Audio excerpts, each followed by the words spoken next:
dream keeps us strong. Through every challenge we rise, never wrong. With every goal we fly, hearts on fire. The passion unites us, takes us higher. Keep on singing, support never fades. Together we stand in this blue brigade. Tonight is our night. For Chelsea we stand. Oh yeah. Keep blue flag flying high, fly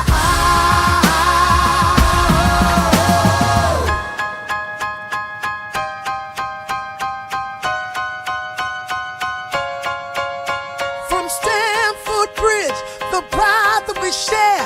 Each kickoff, each moment, it feels so rare. With faith in our hearts, we chase the dream. Through every match day, we're part of the team. The love for our club is a powerful thing. Together we shout, let the victory ring. Tonight is our night. For Chelsea we stand. Oh yeah. Blue flag flying high, fly high. We're unstoppable. Hear the roar. In blue we trust forevermore. Together we sing hand in hand. But Chelsea forever will stand. Tonight is our night. For Chelsea we stand. Oh yeah. Blue flag flying high, fly high.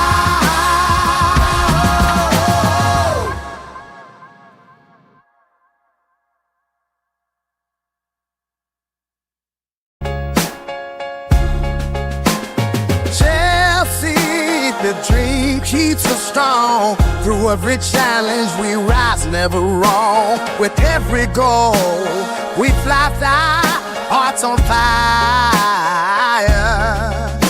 The passion unites us, takes us higher. Keep on singing, support never fades. Together we stand in this blue brigade. Tonight is our night. For Chelsea we stand. Oh yeah. Keep blue flag flying high, fly high.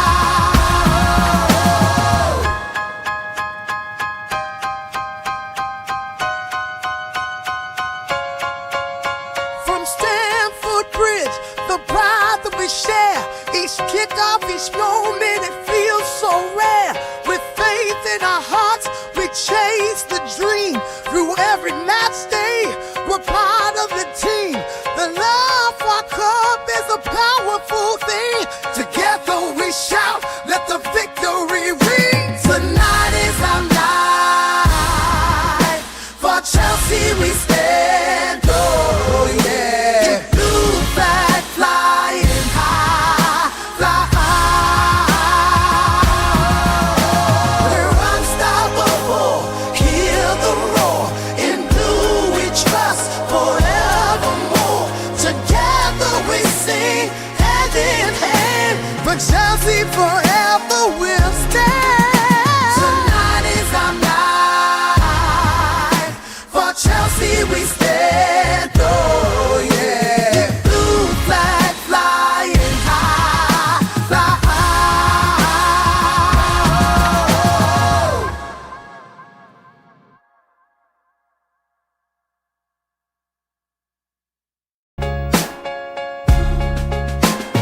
Chelsea, the dream keeps us strong. Through every challenge we rise, never wrong. With every goal we fly, hearts on fire. The passion unites us, takes us higher. Keep on singing, support never fades. Together we stand in this blue brigade. Tonight is our night. For Chelsea we stand. Oh yeah. Keep blue flag fly.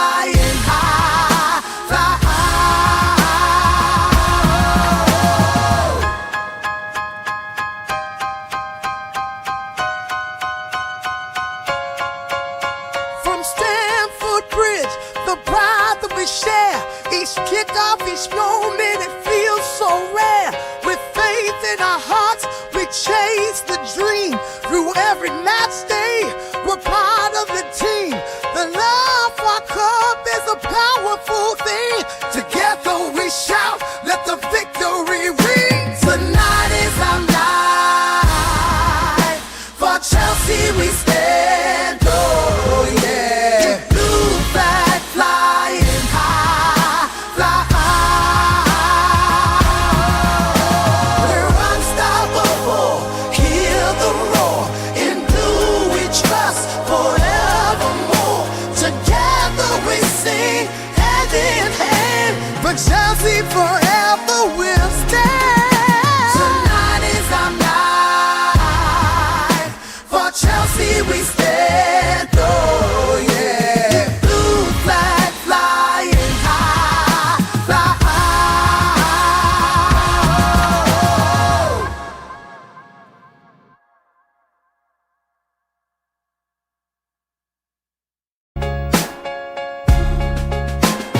Chelsea, the dream keeps us strong. Through every challenge we rise, never wrong. With every goal we fly, hearts on fire. The passion unites us, takes us higher. Keep on singing, support never fades.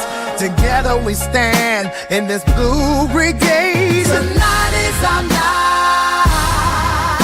For Chelsea we stand, oh yeah. Blue flag flying high, fly high.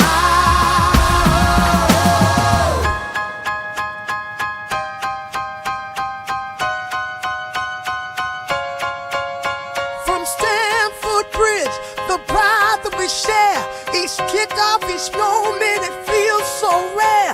With faith in our hearts, we chase the dream. Through every match day, we're part of the team. The love for our club is a powerful thing. Together we shout, let the victory ring. Tonight is our night. For Chelsea we stand, oh yeah. Blue flag flying high, fly high. We're unstoppable, hear the roar. In blue we trust forevermore. Together we sing hand in hand. For Chelsea forever we'll stand. Tonight is our night. For Chelsea we stand, oh yeah. Blue flag flying high, fly high.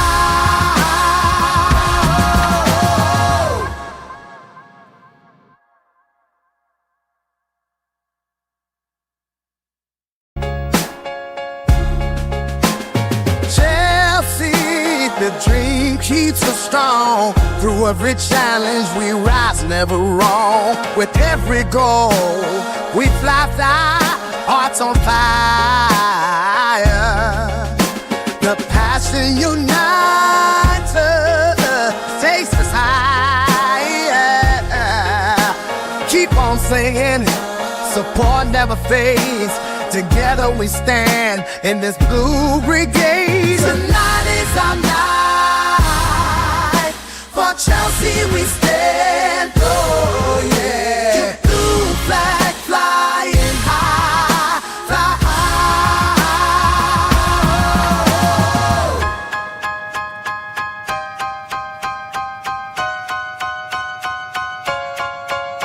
From Stamford Bridge, the pride that we share.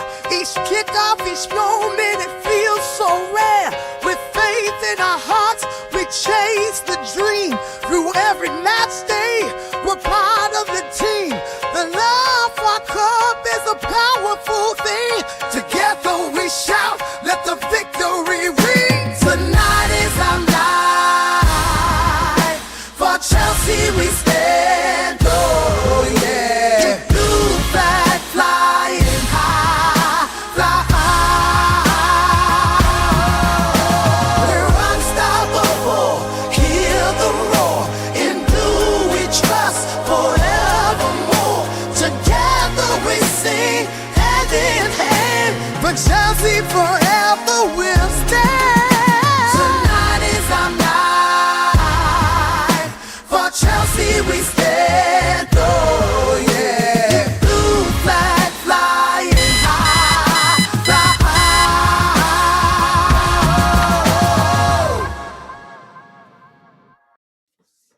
Yes, good people, big up to all of you. Welcome back to Chelsea Perspective. Welcome for another edition of the Chelsea News Roundup Show. I do hope you're all doing well. And I have to say, it's a good day to be a Chelsea fan for a reason I don't want to say, out of respect for my sister and friend, Miss Melina. But that's by the way. Today, we just, nothing specific, nothing, yeah, definitely. But I think we will go news hunting as usual. And be rest assured that as the show progresses, if anything new emerges, this will be one of the first places you'd hear about it. But without wasting much of your time, as usual, because we keep it interactive here, it's about the panelists, it's about those of you in the chat. You bring great value to the community, and I want to say thank you to once again to all of you as we're getting closer and closer to 30K subscribers. Right now, we're 29K 299 subscribers, even though we've not been streaming consistently. Yesterday, we had an issue. I've apologized. If you want more apologies, I'm willing to do that. But let's say hello to those of you in the chat. Let's see what we have here. Big up to you too, Coachila. Arsenal, the Butlers draw 2-2 against Wolves. But here's the thing. I know we're happy they bottled a 2-goal. That is, they were 2 goals up. Yeah. And then how that happened, I'm not sure because I didn't watch the game. I was only paying attention to the numbers. I heard that Wolves' equalizing goal was an own goal by the model posing as as a defender. What's his name again? Cafiori. But that's, by the way, hello to you. I do hope you're doing well. You're laughing at Melina and Shizzy. I'm quite sure she's saying that herself. Thank you for saying Coachila in. I know Miss Melina wants me out. Arteta is moving like Brendan Rodgers. I think Arsenal can do better than Mikel Arteta. And in all honesty, that's just my opinion. Some Arsenal fans will tell you, I think it was, what's his name?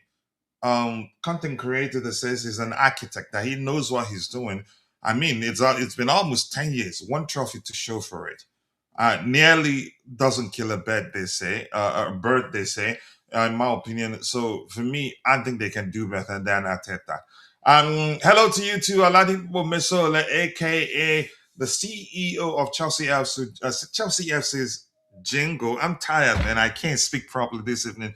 But nice to see you, Holla Coach, and everyone. Arsenal, the purported English champion, went down courtesy a bottom table Wolves. That happens. I mean, in football, in football, 1+1 doesn't always equal. Doesn't always amount to two. But up big to you too, Ty. I do hope you're doing well, and I appreciate you finding the time to join the conversation. I'm not sure what you mean by that. Hi to you to stupid Arsenal, pathetic Mumu. These players, you who taught you how to speak pidgin actually with a particular language that I must say is specific to Nigeria. But that's by the way. I know you probably have a lot of friends from Nigeria because yeah, you're a very, very likable and lovable person. Well, thank you for saying that. It's not you guys still, irrespective of what happens after Man City's game, you still be topping the table. So it's not over yet. But yeah, you missed an opportunity to put more pressure on Manchester City. Okay, let's see. Modmana responded. He says, Miss Melina, oi, Miss Melina. You're right. Sounds like you are having a proper rant about Arsenal. I cannot blame you. They always find a way to bottle it. Don't they? Arteta's Lego hair must be spinning. Wow. I like that. Dante out, coach in. Wow. Still love from my sister, even though Arsenal lost. Michi in. And yeah, I know she's asked me not to do that, but I just have to. That's again, that I'm not sure how it's to show love to you as my sister. So this says that people go and subscribe to Miss Melina's YouTube channel. She covers all EPL clubs and beyond. Link provided there, and you know her. If you've listened to her talk football, you'd respect her football knowledge. She knows ball. I have a very dirty mind. I'm not sure why I said that like that, but you get it. No need, no. I know, paddy, brother, sister, friends, but I have to. If you see me on your channel when you're streaming, if you do the same for me, I take it. It doesn't. Don't worry about it. That okay? Don't worry. It is something I do wholeheartedly, not because of anything else. If you're new, thank you for the donation once again. I appreciate you. Always finding a way to show love to the Chelsea Perspective community and people. Before I read that, please, if you haven't, please take a second, drop a like on the video, and also do subscribe to the channel if you haven't. The likes do go a long way. Currently, we have just 3 likes, but yeah, that's measure she could ask almost the same measure as how many people we have following the show on YouTube. But in total, we have 17 people following the show, only 4 on YouTube, and the rest shared between X and Facebook, where equally Coachila doesn't know. Miss Melina here says, if you are new, joining the channel, please show some love and appreciate for the channel by liking the video, subscribing, sharing the channel. Would really appreciate that. Yes, we still do beg for likes. We're not a big account yet, but we're getting there step by step. Maresca would operate Hato in the 10th position. Drew, nice to see you, Maresca. Drew, to carry us back. Here's the thing, carry back. I know you mean. Football doesn't work like that. Honestly, it doesn't. And that's why we have a thing called underdogs. But yeah, let's see. I will be here when you are popping bottles at 30K. Thank you. Thank you. That's a prophecy, and I take it. As Nigerians would say, when you say such thing to them, they say, I take it. I claim it, sorry, not I take it. More likes, people, more likes. Keep dropping the likes in the stream, people. The likes do go a long way. Let's get the likes up, people. Please like the video if you haven't, and also do subscribe to the channel if you haven't. If you're viewing the show in a vertical format, just double tap your screen, and as you do that, pay attention to the likes count. If it increases by 1, then yeah, your like is again has been taken into account. For lack of a more specific way or simplified way to phrase that, press your screen for about a second to see like and comment options. You know, all the bells and whistles, or just double tap. I think double tap works on all devices. Do your intro for me. Why you like him? He's not probably busy. Constantine done too. But that's not our intro. Our intro for Blue Morning Show is when I usually say, welcome to another edition of the Blue Morning Show. But we don't have a way of introducing the evening shows. It's just normal. Just welcome to another edition of the Chelsea News Roundup Show. You're right, Coach. Maresca football. I didn't say that. I did not say Maresca football doesn't work. Don't cause a fight between I and Tobejo.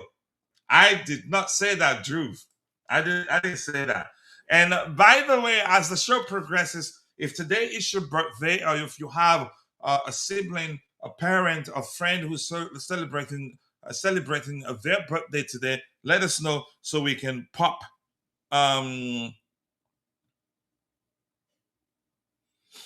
so that we can pop champagne for them. Not champagne, really. The fireworks and the balloons to celebrate them. Okay, keep dropping the likes on the stream, people. The likes do go a long way. I appreciate you all finding the time to join the conversation this particular evening. It's still 6:23 p.m. for me, CST. Thank you once again. Presentation window. Here we go. All right, let's do this. Give me a second here. What else? Okay, I need to switch this. It says, Coach, did you get in trouble for what you done? A little bit, not too much. What happened was that I was busy. You can say hosting the show. I didn't know where she woke up. She got her mom's lipstick and painted the whole white wall, drew some stuff, and on the table with it.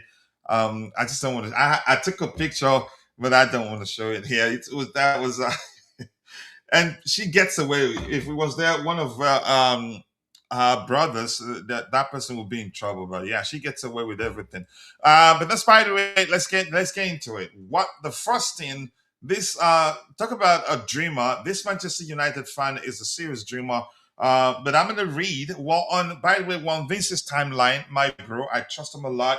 Always objective, hardly ever subjective. When again, if he presents a report and if he wants to add his opinion to it, attach his opinion to a particular report, he'd make it clear that that part of the report of what you see on his timeline is his opinion. But the first one item here from a Manchester United fan, but this is Vince's opinion, by the way.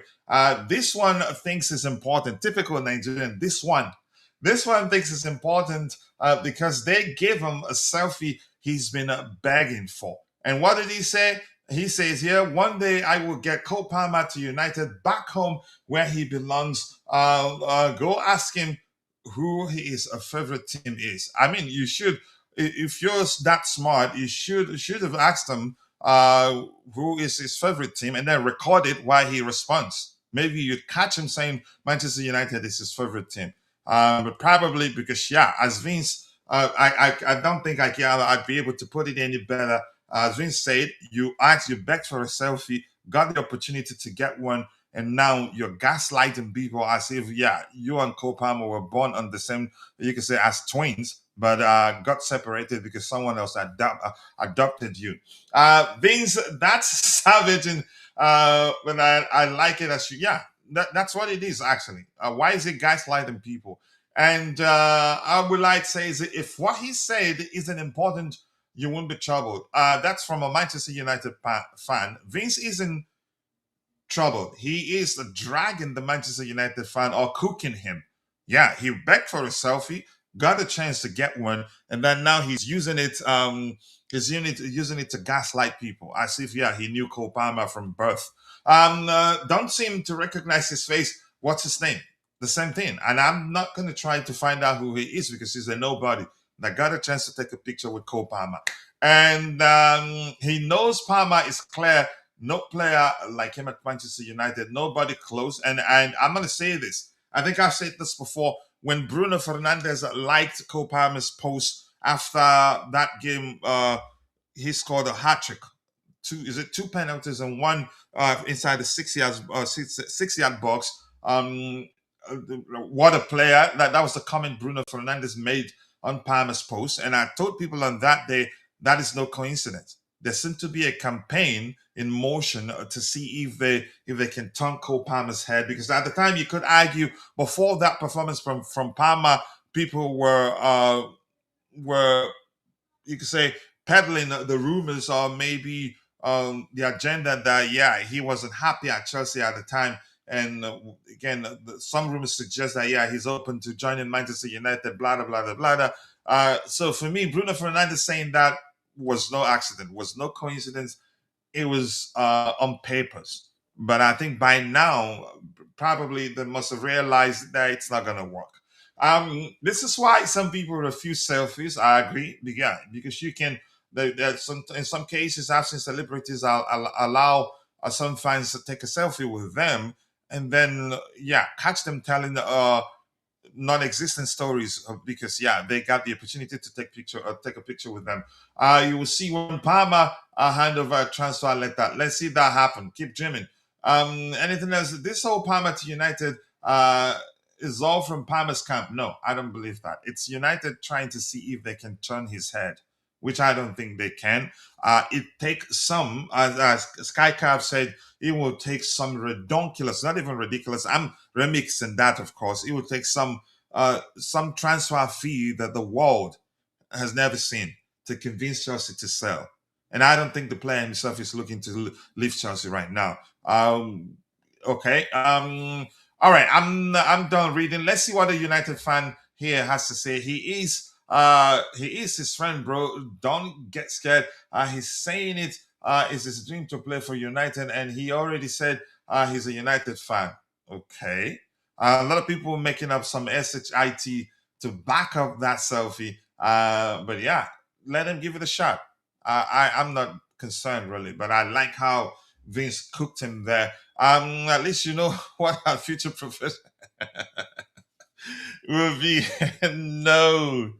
Man United will enjoy Mason Mount by force. And I feel bad for Mason, honestly. I liked him a lot, and I don't want to start talking about him. Every time I do, I get pissed. I have people I believe are the reasons why you could say his things haven't panned out in the way I believed it should be for him, the way I believe it should be for him, so to speak.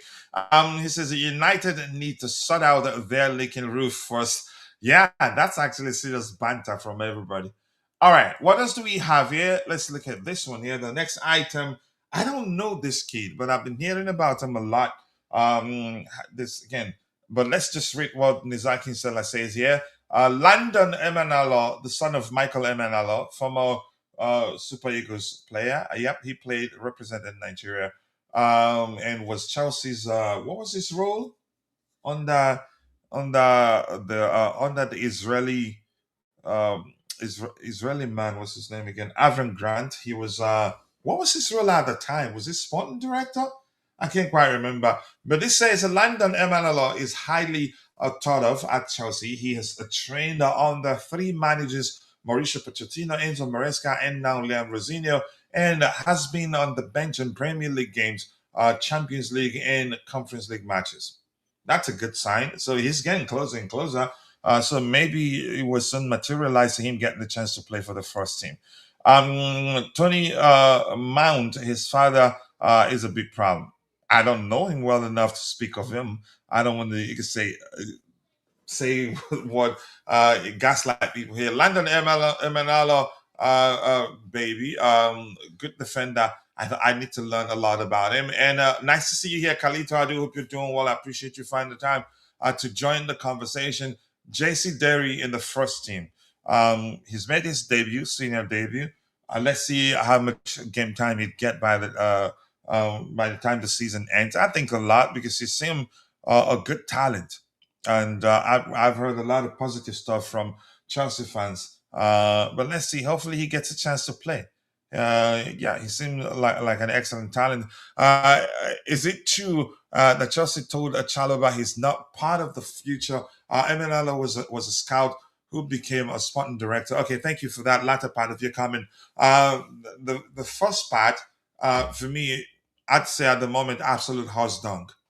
It just doesn't make sense on so many levels. First of all, the season hasn't ended yet. And we're talking about Chalobah currently, irrespective of whether you think he's good enough for Chelsea or not. I think we can do better than Chalobah, but I think it's only fair that we respect the fact that he's currently, until proven otherwise, maybe Sar will prove to be a better defender, which I think he can. He's better on the ball, in my opinion, has better passing range, but he needs to play. Again, we don't have enough sample size to just conclude that Sai is a much better defender. But what I want to say is this: irrespective of how you see or what how you feel about Trevor Chalobah, I think it's only fair that we respect them as currently our best defenders. Numbers prove that. And eye tests also do prove that. He's not been perfect, but it's only fair that we recognize that. Here it says, yeah, I don't think the club, if in fact they're looking to sell him, I don't think it makes any sort of sense for them to make it public. Because yeah, for me, that's a huge risk. Doing something that's capable of settling you could say, most effective defender, irrespective of whether you think that's the case or not. But if you compare him to our current defenders, he's arguably one of the best and the most consistent. And Chalobah, learning of his exit, Kalito went out and ran 7 miles when he learned it. I don't still believe that the club are looking to sell him. And when again, it just doesn't make sense that they'd make it public. I don't believe that, really. But that's a small opinion anyway. Chances are they are indeed looking to sell him and they feel like, yeah, it doesn't matter even if they make it public, that it will not in any way affect the players' performances. But that's a small opinion anyway. It's not fair, and I don't have to respect that. You don't have to. You don't have to. That's why we all have differing opinions, and we don't have. Listen, I've said this, and I'm going to keep saying it, and I will not. The truth is, if we all agree, then something is definitely wrong.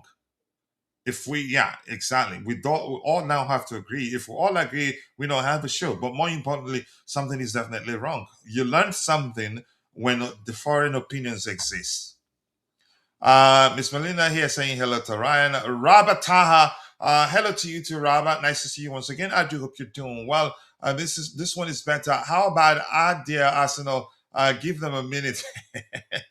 I need to laugh at them really. We will look at their recent results. I think they've been a bit shaky, and actually started saying that I don't trust them to actually win the league easily. After watching some of the games they played in recent, I think, weeks, how shaky they looked, how you could argue they were lucky to have gotten a point out of one of the games or two of them, or actually where they were lucky to have won. I knew it wasn't going to be easy, even if they end up winning the league. What else do we have here? Here we have Jude saying, yes, very true. It does not make sense. We have many trash players like the Lab whose performances are worse than Trevor Chalobah's, but I think they cannot say such now, yeah, to kill his morale and risk an unsettled player getting a chance to represent the club and make mistake that will probably most likely could lead to us conceding a goal and dropping points. It just doesn't make sense that they make it public that they want to move on a player like Trevor Chalobah. I'm quite sure if one gets the opportunity to interview the coach, he'd tell you that those are just rumors. That the club aren't looking, that Chelsea aren't looking to move on any players now, even if they intend to. The Lab 3 assists, yeah, 3 assists, all garnered in a single game. I think people should give him time, and I'm tired of defending him because, yeah, what the language that Chelsea fans understand the most is your performance on the pitch, and I think he's capable of it. The signs are good. If you compare his output to the ratio of the games, number of games he's played, you'd know that, yeah, he's actually done well. Same with Garnacho and Gittins, but yes, let's stick with Lem the Lab. I digress. Yeah, 3 assists. Yeah, not easy. And which again, I'd like to see him and João Pedro start games together again because that was beautiful. And for João Pedro, was it the second goal on the day? Was that the second one or the last goal on the day? I think his second goal on the day.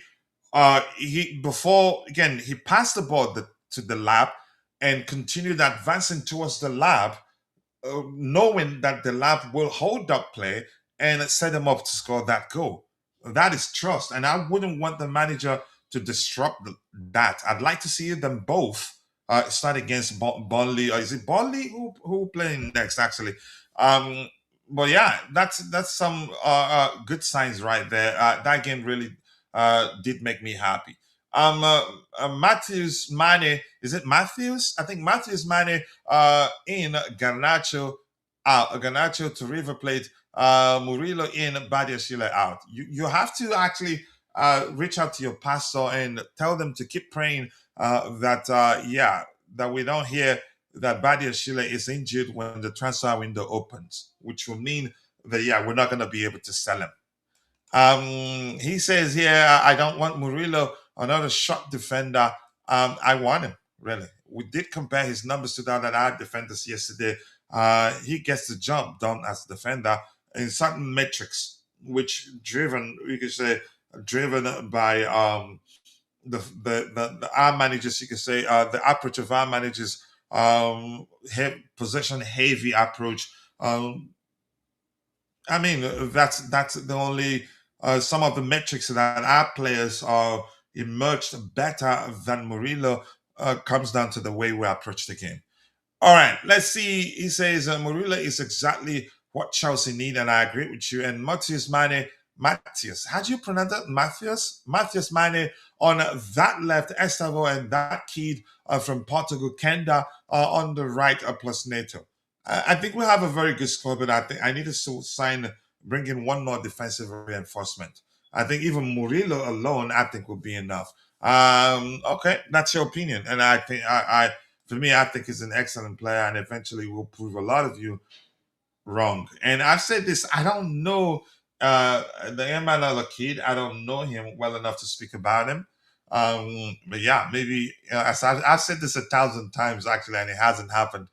I need to start watching a lot of the academy, the youth team games to learn more about them. Unfortunately, I've not been able to do that. So Kieran Gill says it's been suggested that Cucurella will face 3 to 4 weeks on the sidelines after being substituted at halftime in the 2-2 draw with Leeds United. If Cucurella is indeed sidelined for 4 weeks, he would miss these games: Burnley, Arsenal, Aston Villa, Wrexham, and the Champions League last 16 first leg before Newcastle on March the 14th, which the Champions League game will be could be PSG or Monaco. I have no preference. If he ends up becoming PSG, fine for me. Monaco, fine still for me.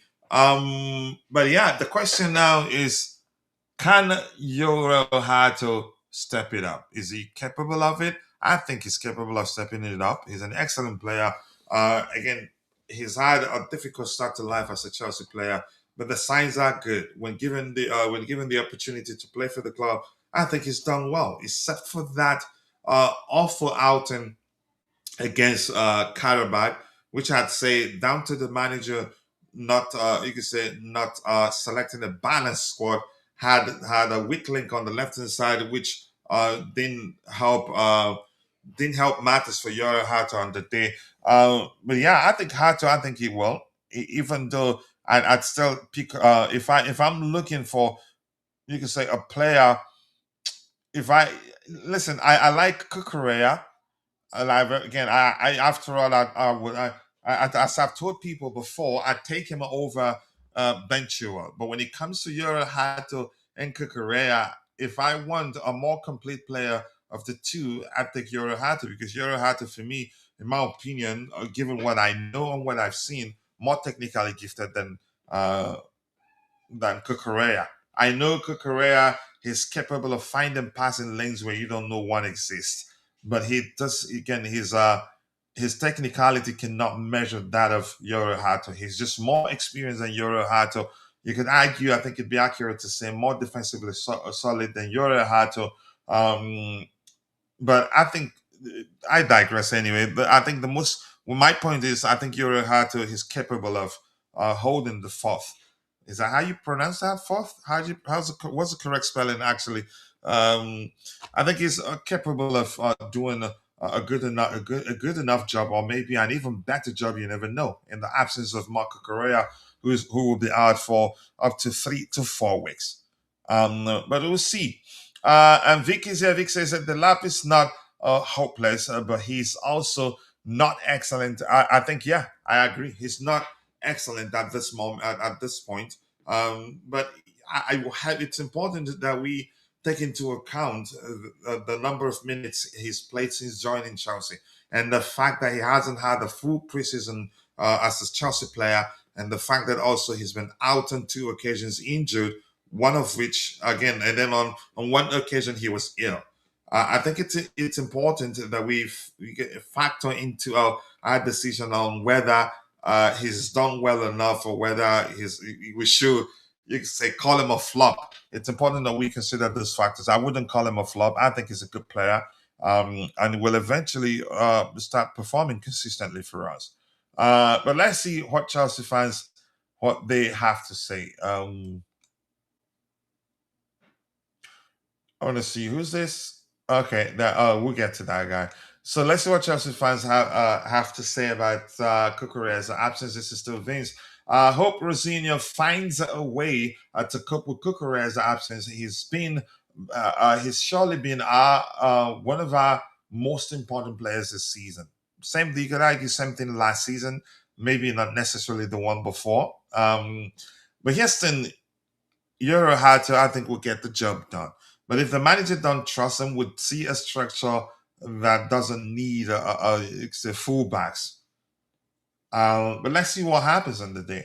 All right, what else do we have? Yeah, Jesus of Jesus' sake, God of Nazareth, God of Poseidon. What is this? God. Anything else here? Is Hato really ready to step in and make an impact? I think he can.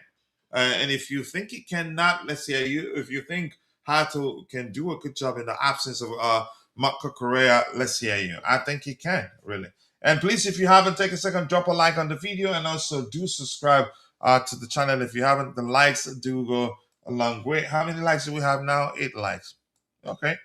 Not a lot of people following the show today. All right, let's see. What else do we have here? Let's go to this one. I wanted to look at Hato's numbers versus that of Cucurella. I know Cucurella played probably 10 times more minutes than Hato.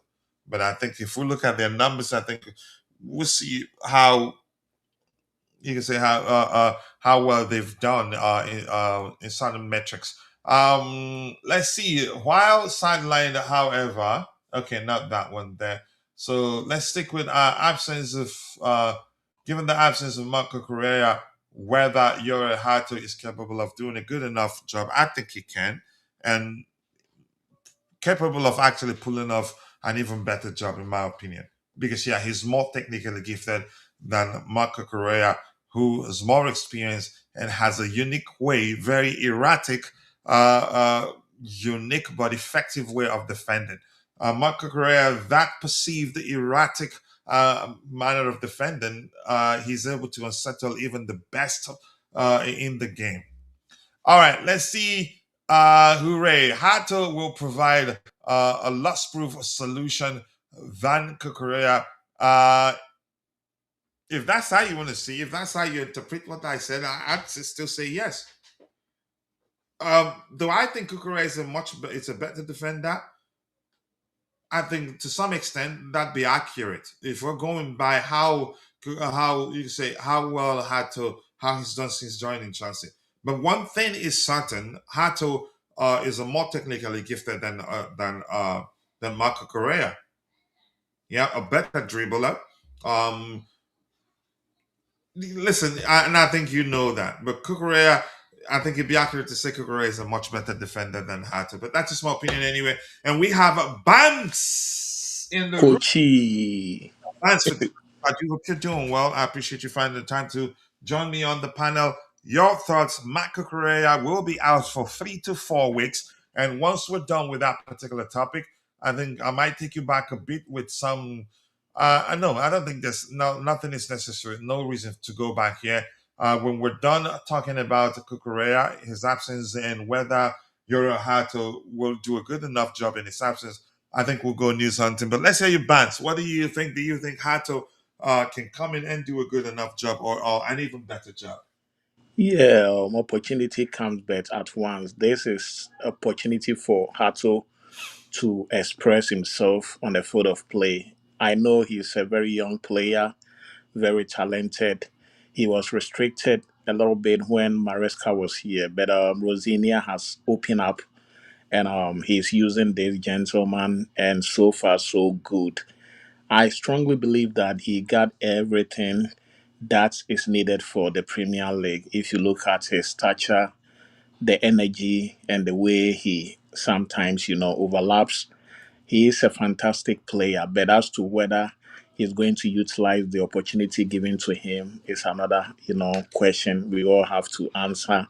And he also have to tell the fans what he has for the football club. Moments like this, and especially with the World Cup coming up, no matter how old you are, if you are able to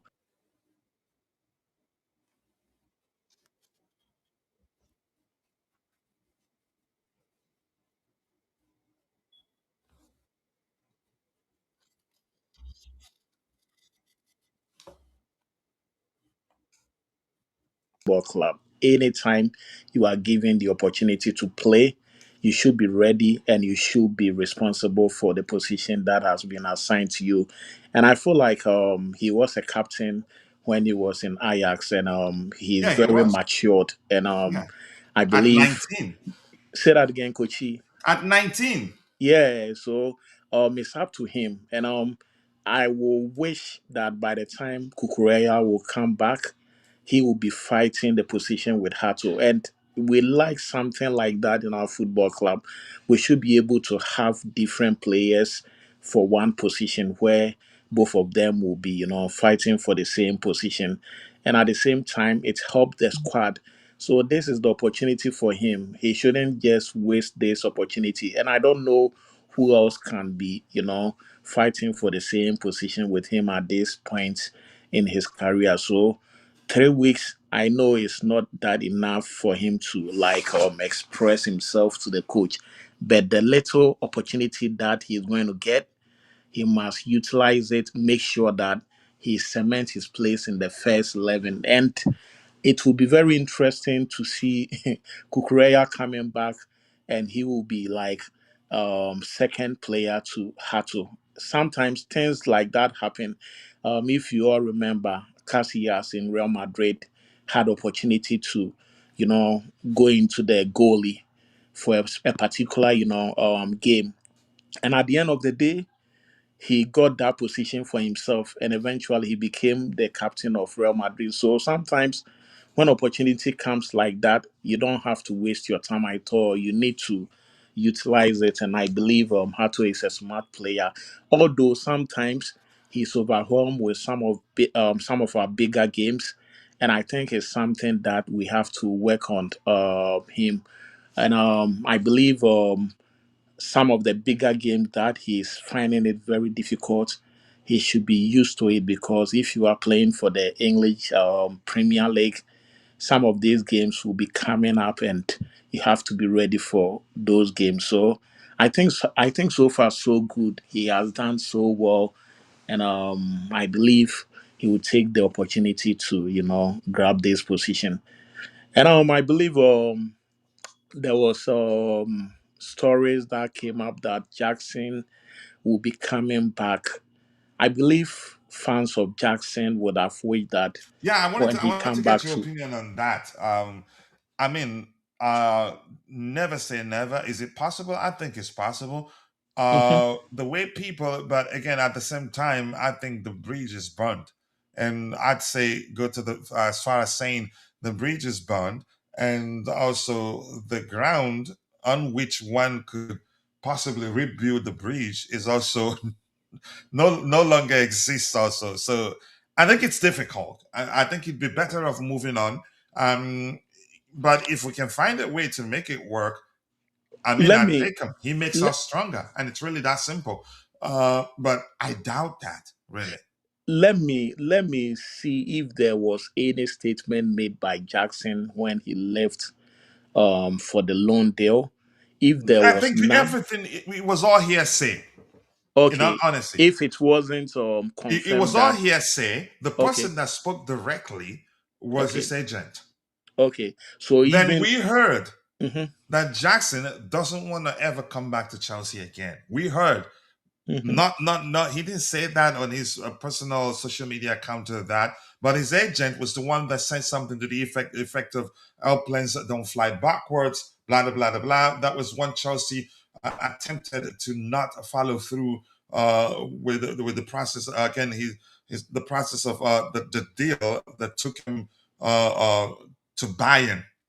So he Yeah, didn't so say anything. sometimes And if in fact, according to recent reports, that he had a falling out with Enzo Maresca, that was one of the main reasons why he opted to mhm. leave. But go Yeah, ahead with what you were saying.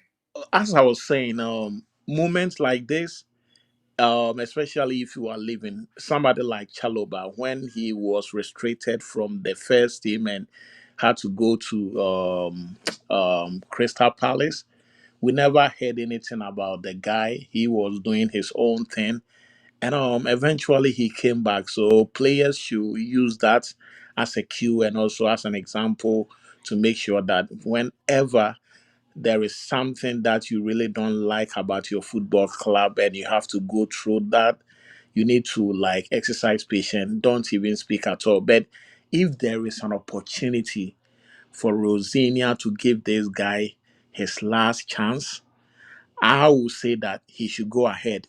It doesn't matter what he has done before and what he will come back and do it, because mostly when people learn their lessons and they come back, they become like a better person, and we should give him the opportunity if there is a need for us, because a lot of people have seen him, they have seen the lap, and majority of the Chelsea fans believe that he was more efficient as compared to the lap. I don't want to say the lap is doing very bad because this is his first season at Chelsea. Who knows what he will become in the upcoming, season. So I believe if Rosinia will give Jackson the opportunity to express himself at the training grounds, and I mean give him some opportunities during the off season, matches, that would be very great. And also he's going to play in the World Cup. You can have time to assess him during the World Cup, game.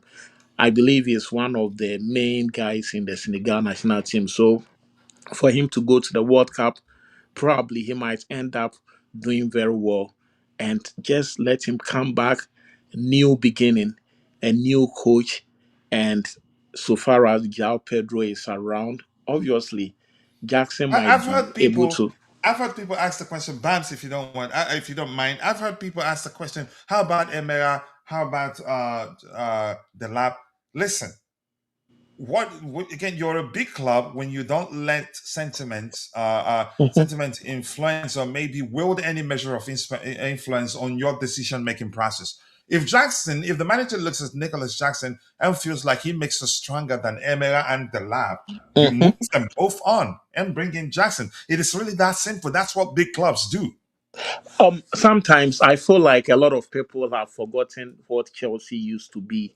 There was a time we had Didier Drogba, Nicolas Anelka, um, Remy. Obi, Then I'm hearing your voices and I don't like that.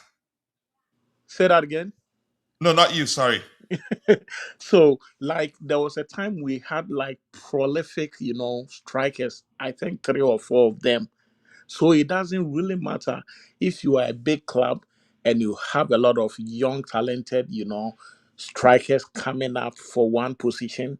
That should be very good. And a lot of the fans are always saying that, oh, there are a lot of, matches out there. So rotational is the way to go. Why not?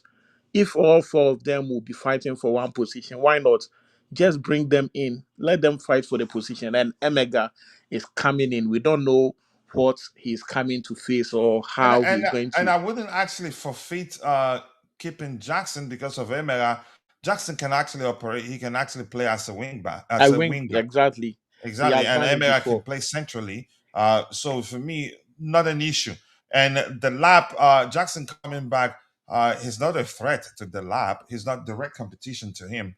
So let's With him let's because even the say lap that is okay. more of a traditional number nine than a hybrid number nine, which Jackson is. But go ahead with what you were saying. Sometimes the Chelsea fans are like I don't know how to describe some of the Chelsea fans.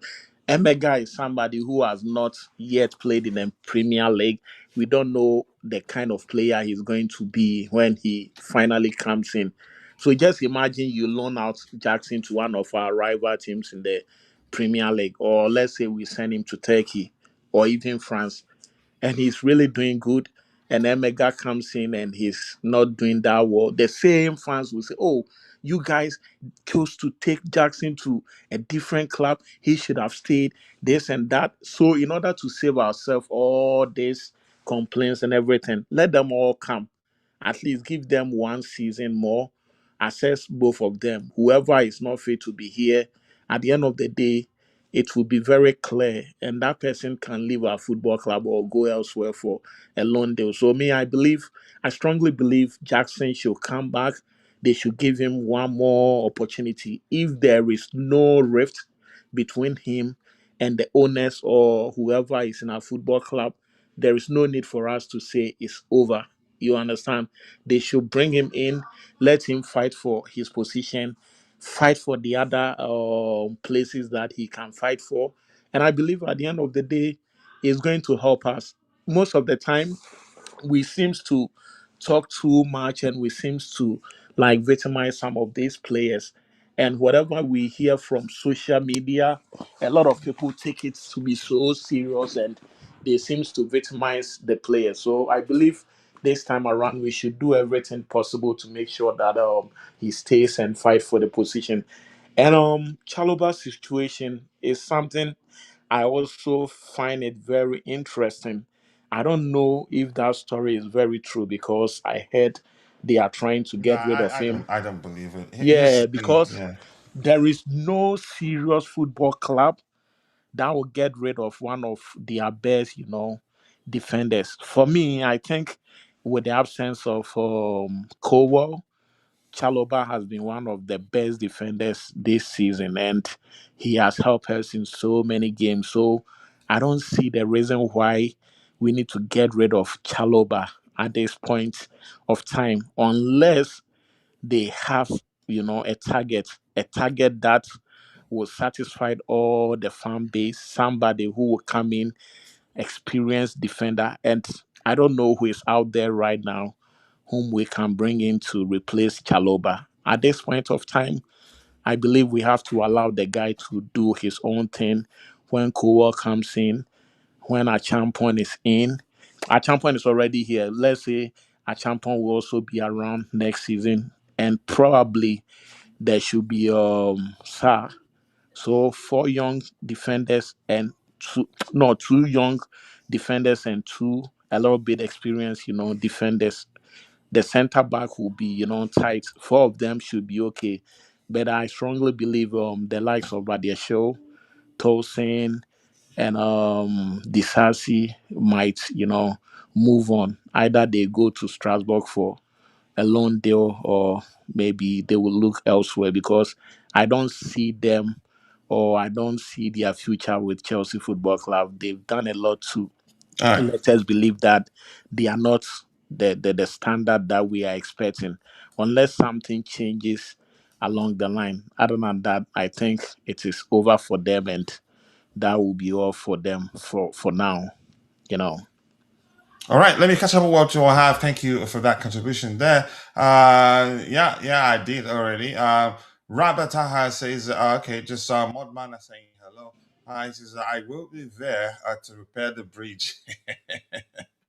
All right, I hope you do. I wouldn't mind having Jackson back at the club. Coach, it's Drew, your YouTube follower. Yeah, I know. I'm not that. I know. I think I've said hello to you actually.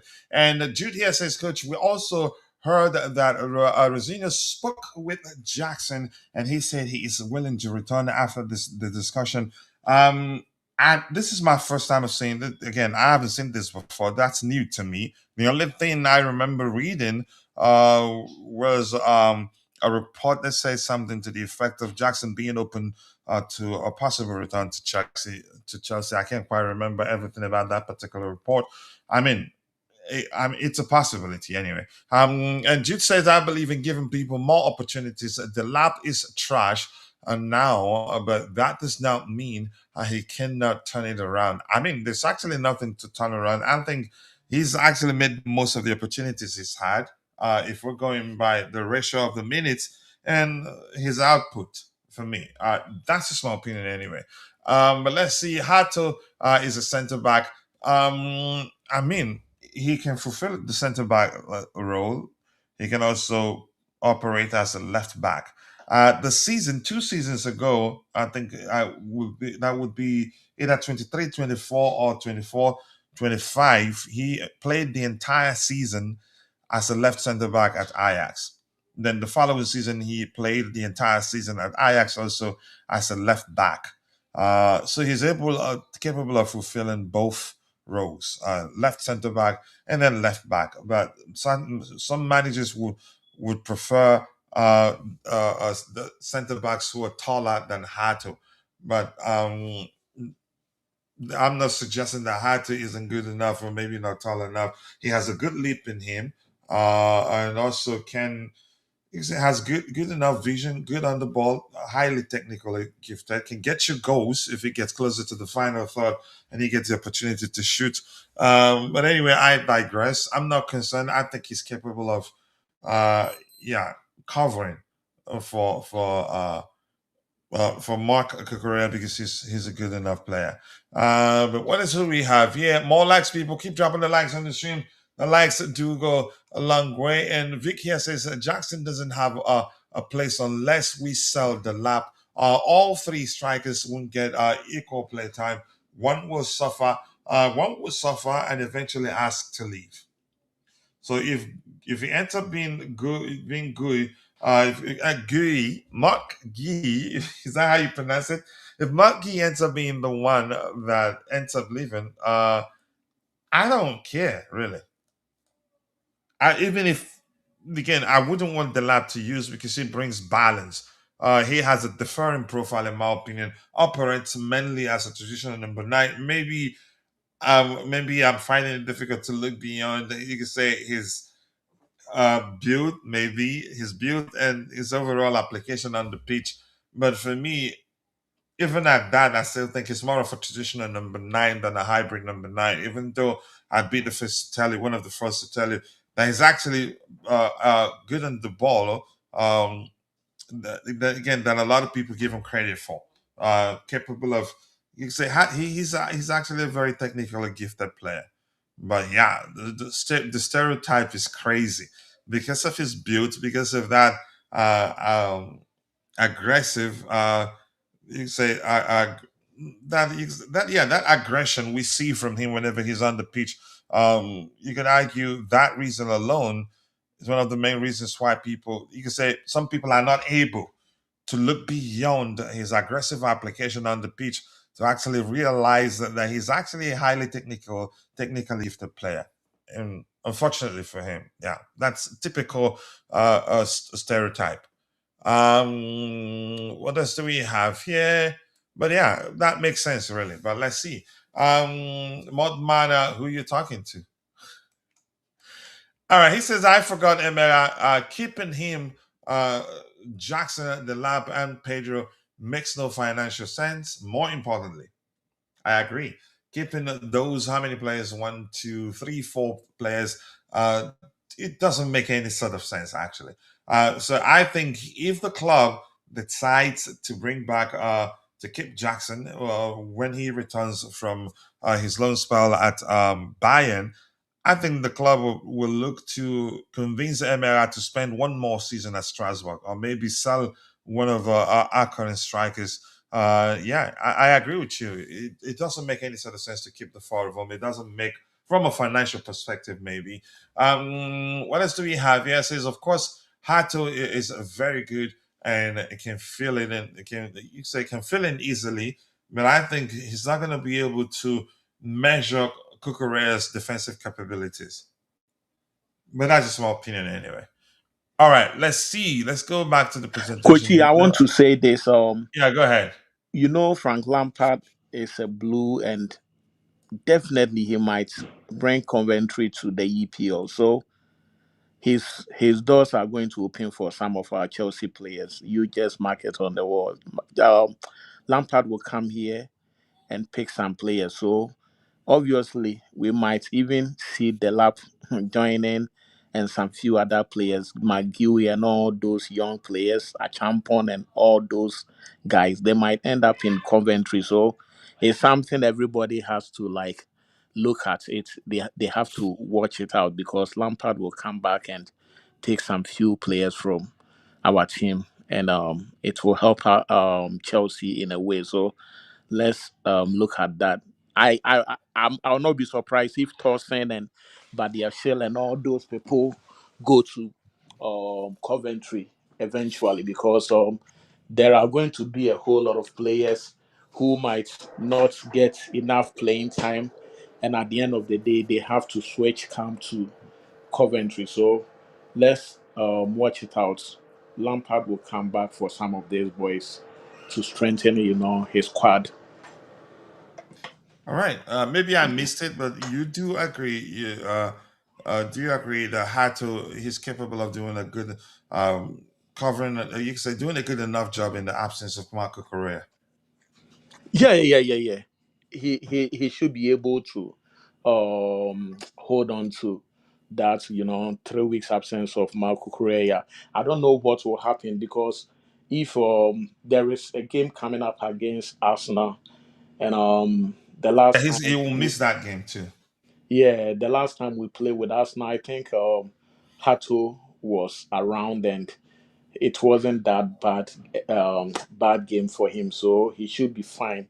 I believe there are some form of like should I say tension, and sometimes these players are so tense and they find things so difficult. When you are a player and you are tense in a big game like that, you end up making a lot of mistakes and you end up conceding unnecessary, fouls. And I believe this is something he has to fight over it because he's still young and he never had the opportunity to play in some of these big games. So, as the opportunity has come, he has to psychologically be sound for the game and make sure that he go out there and handle the position very well because this is the right time for him to tell the coach that he's the right person to play for this particular position. So I should think that he will be okay, and let's see what happens in one or two games before we can even judge him in one of the biggest games. So I'm not concerned. I know a lot of Chelsea fans are, but I'm not concerned. He's capable of holding his own. But let's see what happens anyway. We go news hunting now. I think definitely news hunting. What do we have here? This year, okay, yeah. This gives me hope. This gives me hope, and I think that also proves how smart our current owners are. This reads Chelsea's new regime self-reported the financial irregularities after discovering them while doing their due diligence before buying the club.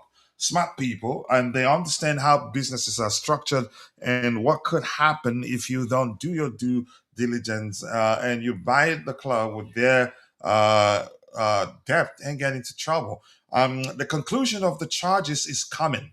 It's anticipated to be non-sporting sanctions that would mean a fine rather than, say, a transfer ban or a points deduction. I wouldn't actually mind the transfer ban, but what I don't want is a points deduction because, yeah, that could mean that we're not going to participate in the next edition of the Champions League, or it depends where we are in the table. Could get relegated. But I'm just happy. This is a good sign. I'm not sure whether to believe that certainly, given this particular report, that we're not going to face points deduction, but a monetary fine. But we'll see. I'll get Banks' opinion on that in a bit. And this is I welcome says, please, when is Cucurella coming back in 3 to 4 weeks' time? Let's just make it 6 weeks. Because usually in 4 or 5 weeks' time, we'll be hearing how he's out on the grass running independent training independently. I don't think he'd be ready to you can say to be on the pitch and playing for Chelsea in 4 or 5 weeks. But that is my opinion. But Bant, let's hear you.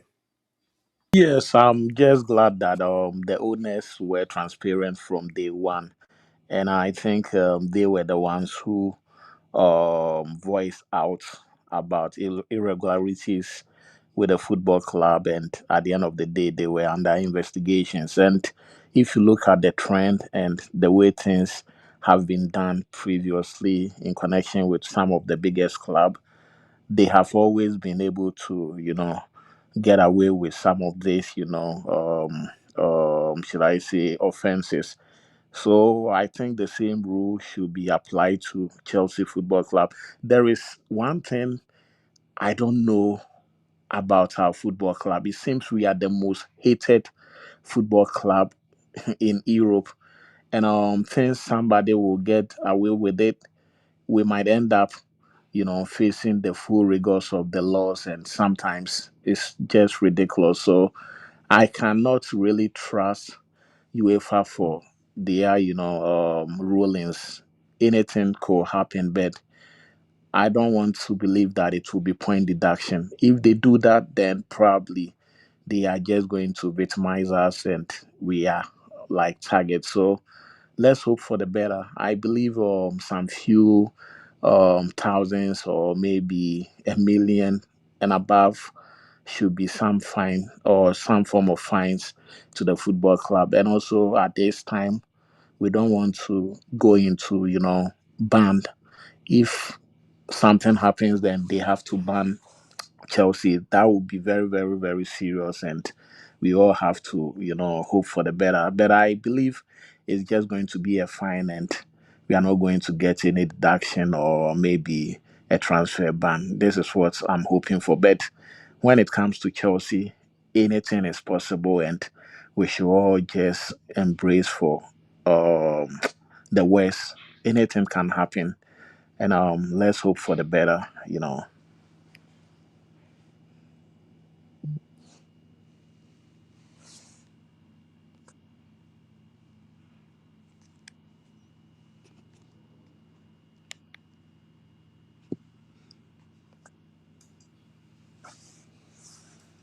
Hello. All right.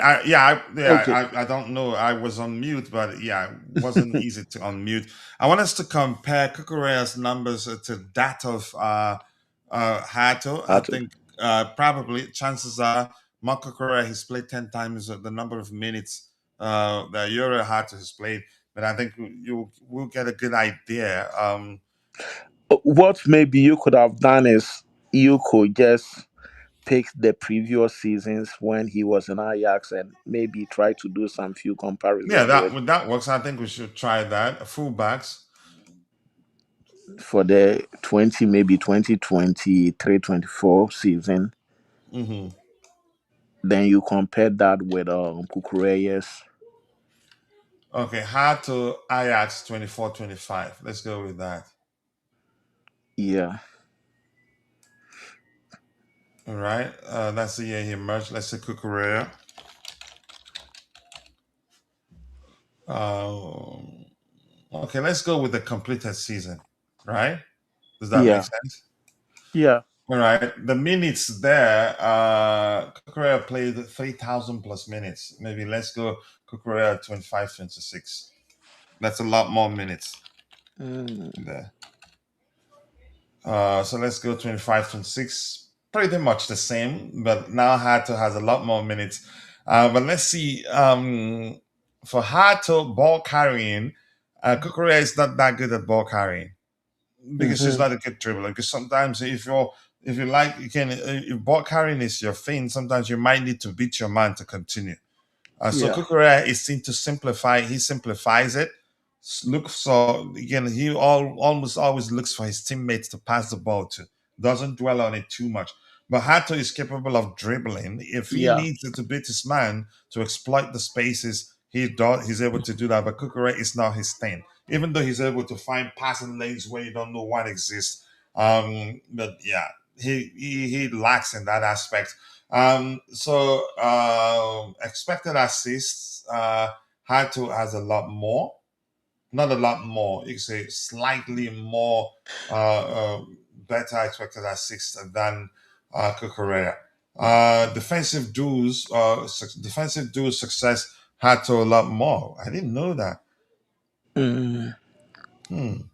The problem has to do with Maresca because he allowed the guy to be on the bench for far too long, and it nearly cost his I think career. we're actually not being fair to Maresca in that aspect.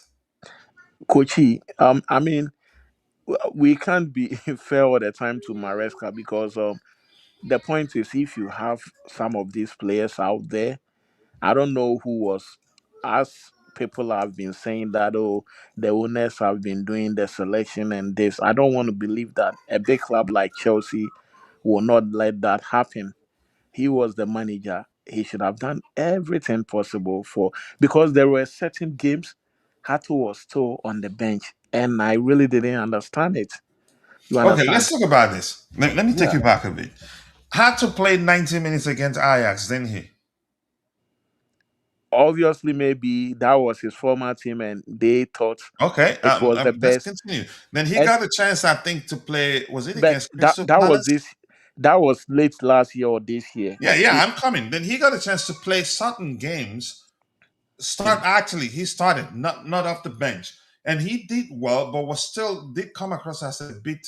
You could say shaky, or maybe I think the more accurate way to phrase it would be he did look unsettled. Which one of the games I remember us analyzing the game after first half, or maybe at the end of the game, we discussed the we all agreed that the biggest problem on the day was starting two newcomers on the left hand side. Gittins and him on the left hand side, and Gittins tracking back is not really his thing. He didn't help that much. So he was isolated on multiple occasions, leading to him, you could say, being shaky. The same you could say the same thing for that game against Karabakh. Who started on the left hand side? Was it Ganacho? For me. But that's by the way though. The Karabakh game, he had an awful outing on the day. That's not Exactly. to say he's a bad player. I knew it was just him for some. I can't quite. You could say tell why he had a bad game that day. Jay said it was because of he was paired with Tosin and who else on the day. I can't quite remember, but he was very shaky and.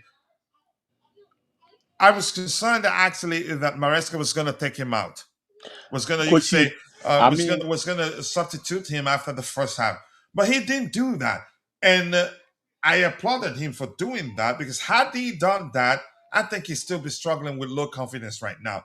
So I don't think it's fair to blame Maresca saying he didn't play Coachy, him enough. I I think he know, played him I enough, know, I and know you very well. after that game, Vance, I think yeah, it was always going to take a while before he comes back into the Coachy, team again.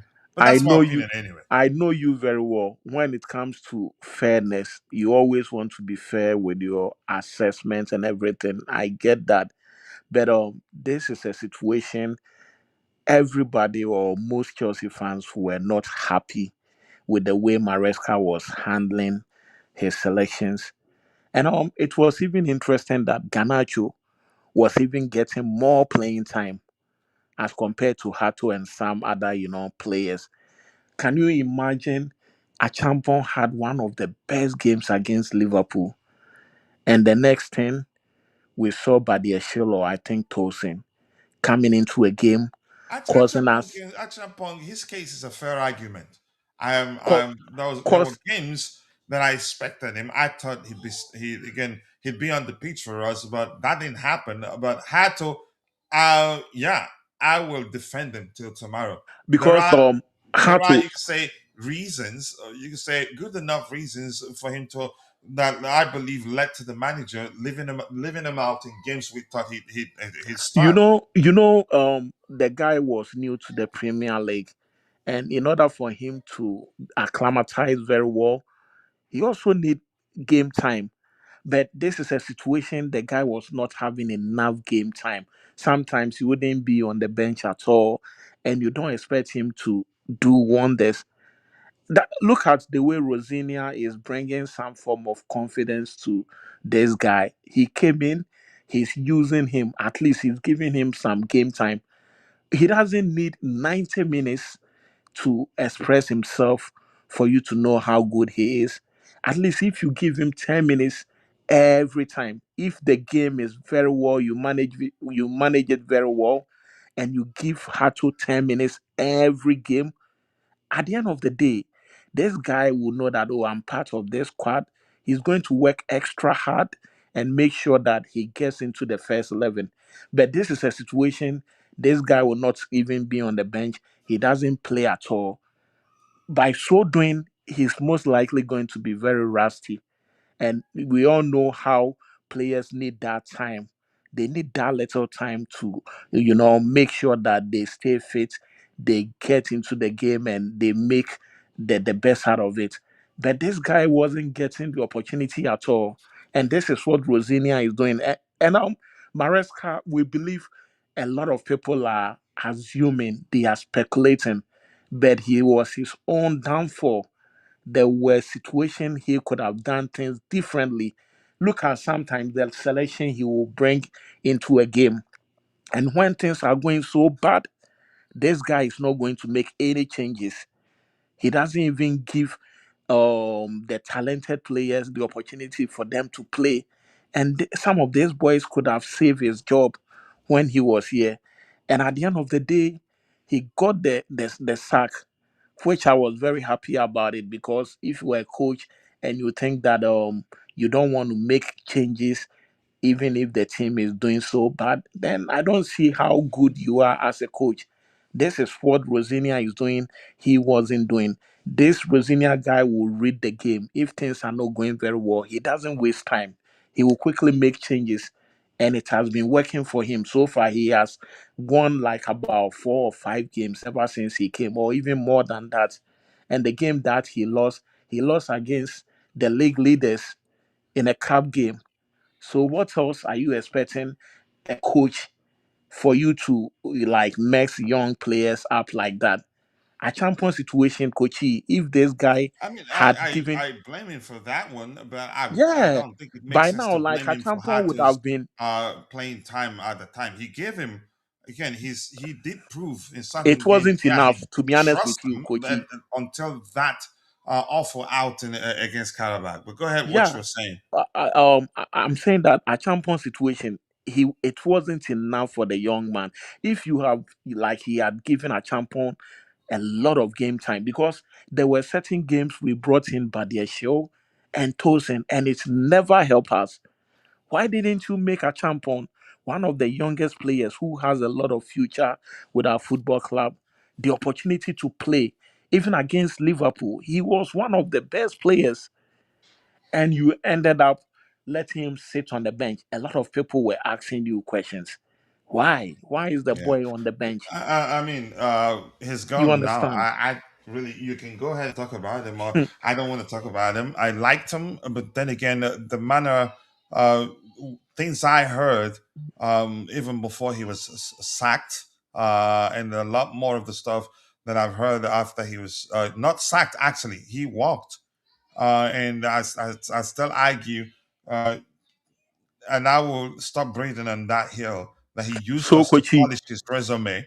And then now that he's on the list of the managers that Manchester City are considering to he should forget.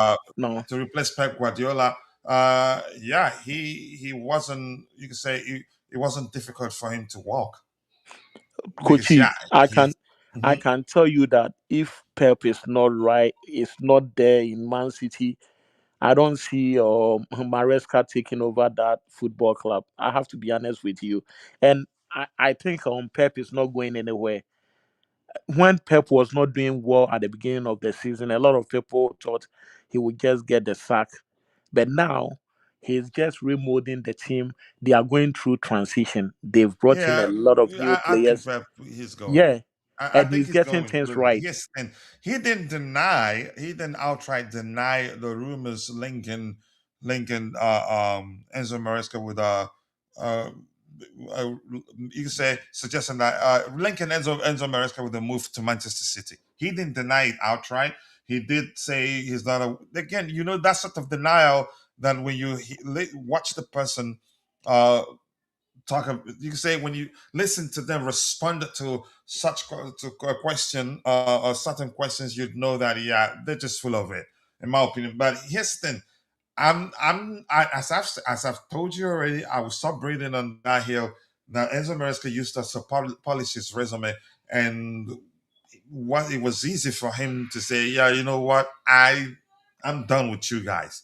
That's because yeah, Well, right. then You he can made. argue he had something emotional already because the fact that he told Chelsea in October that yeah he wants to let them know that if a managerial position emerges at Manchester City that he's going to take it.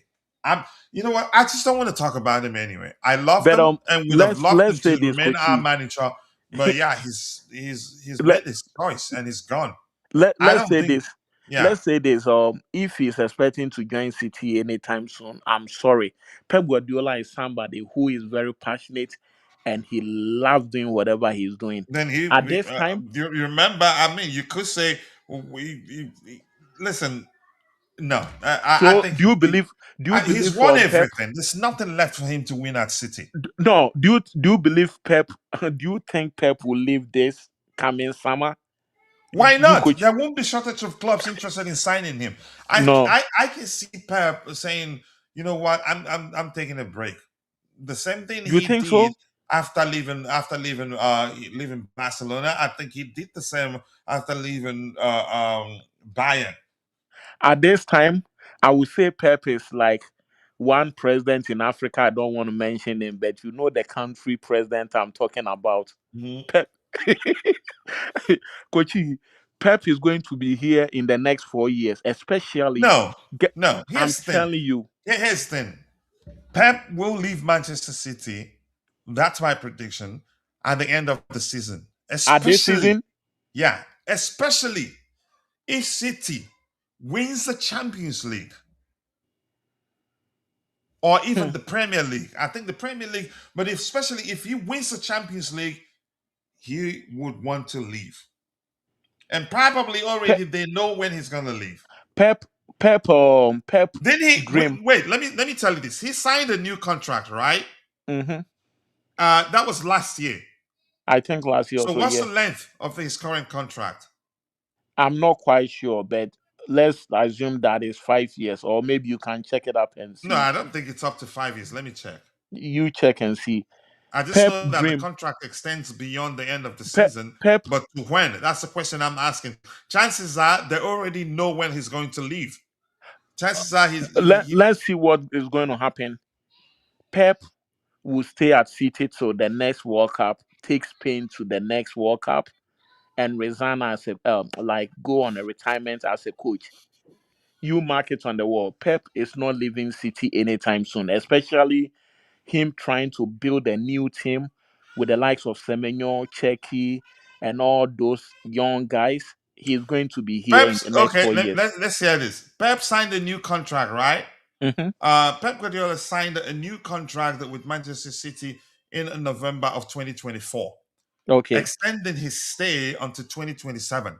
okay. So they already know that, yeah, I think for him, you could say it'd be accurate to say he's won, again, all existing club trophies there is to win with Manchester City. He's won, they won the Club World Cup, didn't they? Not Yeah, the new the edition. previous one.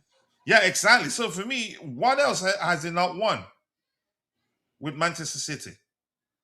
Yeah, but with different crop of players, he would like to stay a little bit more. I don't like I stand to be corrected, but I don't see how Pep would just say that I'm leaving at the end of this season or even next year because he has some new players. This guy is so passionate, and as I told you, anytime he's leaving City, he's going to take a national team job, whether being Spain, the Probably, US. probably. I don't know. You know what? I'm not just going to get into the debate on whether he takes a national team job or maybe still Yeah, club he's football job. that's one of But his I think dreams. definitely, I think he's close to leaving City. I think that maybe that be the most, you can say, the safest way to phrase it. It might not Yeah, be at the end of the season, but I think his time 2030. at City for me is coming to an end. But I'd still say if he wins one of the Champions League or the Premier League this season, that's it. Yeah, I mean, what you are saying might also be true. That oh, okay, after I'm able to win the Champions League, it's enough for me to just leave for someone to come in. But as I was telling you too, Pep Guardiola's main dream right now is to leave City, walk straight into the Spanish national team, take that job, go to 2030 World Cup with Spain, and try to win something with Spain. And he will just leave the coaching scene. That is what he's trying to do right now. Let's take it that if I Pep mean, should there's leave already a City, pattern to the way he leaves clubs. But one thing is certain: you hire him, he will win you stuff. mhm. Again, a few things, not one thing.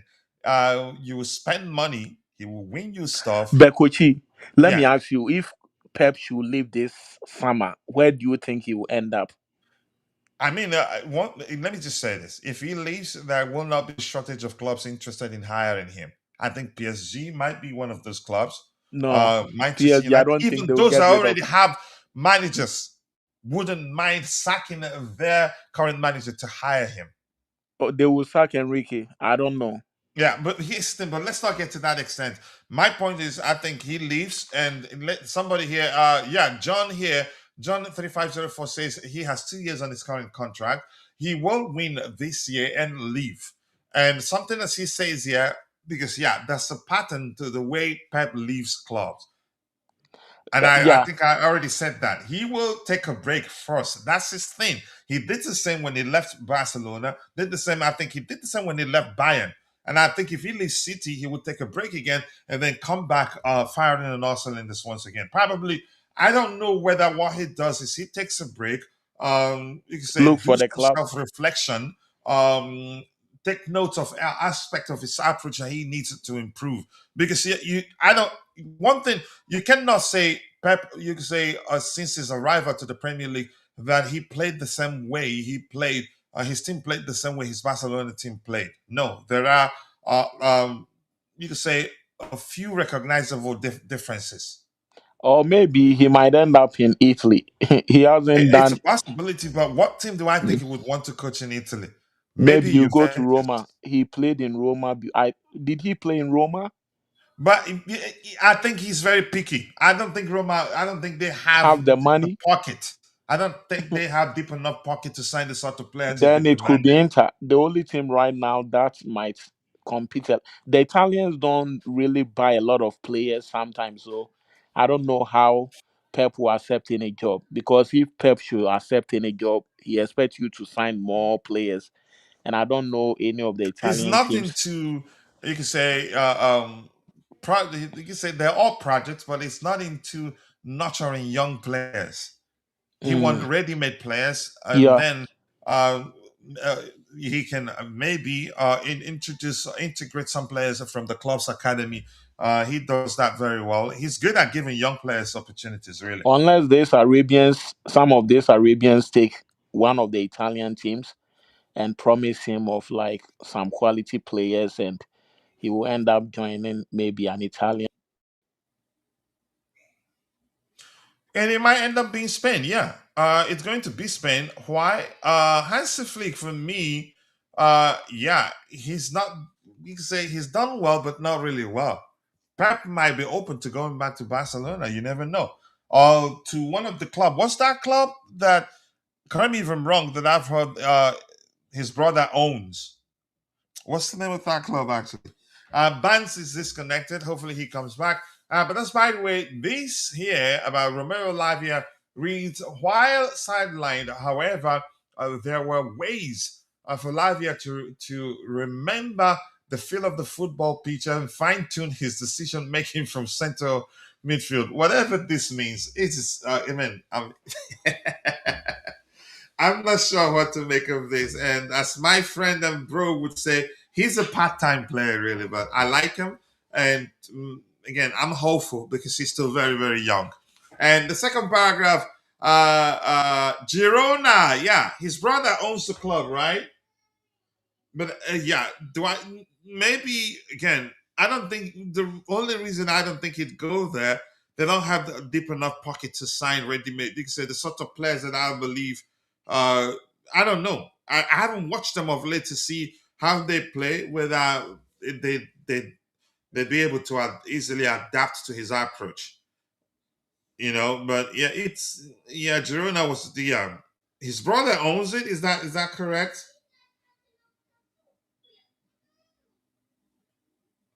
Give me a second here.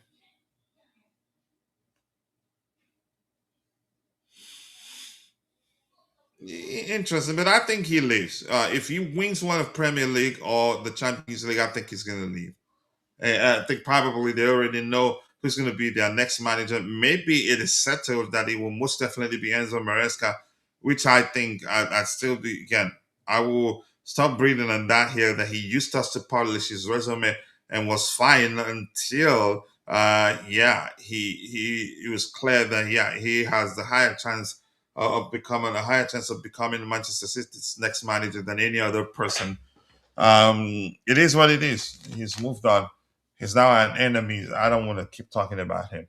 So Romeo Lavia, let's see what Chelsea fans are saying about him.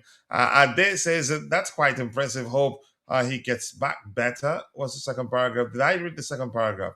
Okay, he says that was via virtual training, whatever virtual reality training with Lavia, having invested in a company called Be Your Best, an innovative product used to help players privately improve their scanning in games. I don't care about that really. All right, let's see. Brother owes Pat. Okay, not fully. And Pat owner by Manchester City. Oh, educate me. Educate me. Okay, thank you for that. Um, so let's see. I'd be shocked if he remains at Manchester City come 26-27 season. But that is my opinion anyway. So it's just a virtual reality training. Yeah, exactly. And this Niger bro says, "Oh, God, stay fit." What thing concern me? Yeah, I mean, yeah, exactly. This person may be as confused as I am. Like, what the heck is that? Whatever that means, as long as he believes, yeah, I mean, belief is a strong um is a strong factor phenomenon if you like. You can believe changes a lot. All right, this is Austin Honey. I think it was Vince that shared this, but I want to read it because a lot of people this a lot of Chelsea fans disrespect Enzo Fernandez quite a lot. But this reads Enzo Fernandez is having a special season. I agree. Highest XG of any midfielder in the Premier League. Second most goal contributions for Chelsea. Chelsea's biggest chance creator. Second most minutes played. Second most minutes played among Chelsea outfield players, and he runs a lot on the field too. Fourth most successful passes in the Premier League. Elite influence, elite output. Give him some credit. And I think some. Let's see. I guess yeah. Some Chelsea fans probably will be saying some nonsense here. He's one of our best players. Let's see. He might win the Player of the Season. Okay. The best midfielder in the world. 100%. A good season for win. Okay. Nothing negative yet.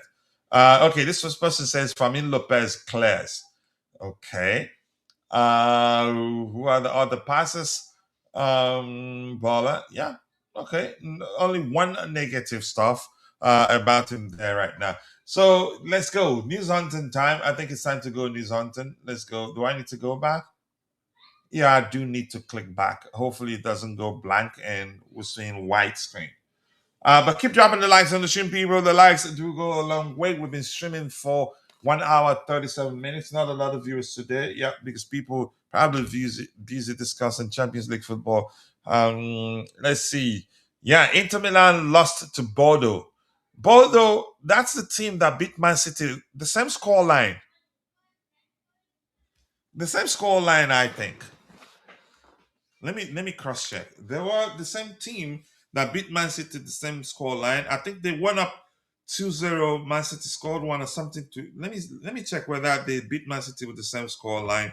Correct me if I'm wrong, but let me check. All right, let's see. Fort Mob. Where's the Bordeaux? I hope I'm not butchering that name. Okay, let me check their results. They beat Inter Milan by 3-1. So let me check their other results matches. Let me find Man City. But I think, yeah, they beat Man City 3-1 too. And at home. Yeah. So there's some surprise there. And yeah, so the practically, I don't know, maybe Inter, they have a lot of work. Wow. So yeah, they did beat Inter Man City 3-1, and I remember watching that game. I don't remember. Let me check the Man City their game against Man City. They beat them 3-1. Did they score the entire three goals first? I think they scored two first, then 2-1 and 3-1. I think so. No, they won 3 goals up. Then in the 60th minute, Ryan Chucky got a consolation goal for them. They scored in that 3-1 win against Manchester City. They scored in the 22nd minute, 24th minute, and then 58th minute, and then 2 minutes later, the 60th minute, Chucky scored for Manchester City. So the same result. But yeah, they beat Inter 3 goals too. The same scorers. Ooh, this guy, I don't know how you pronounce his name. Herg?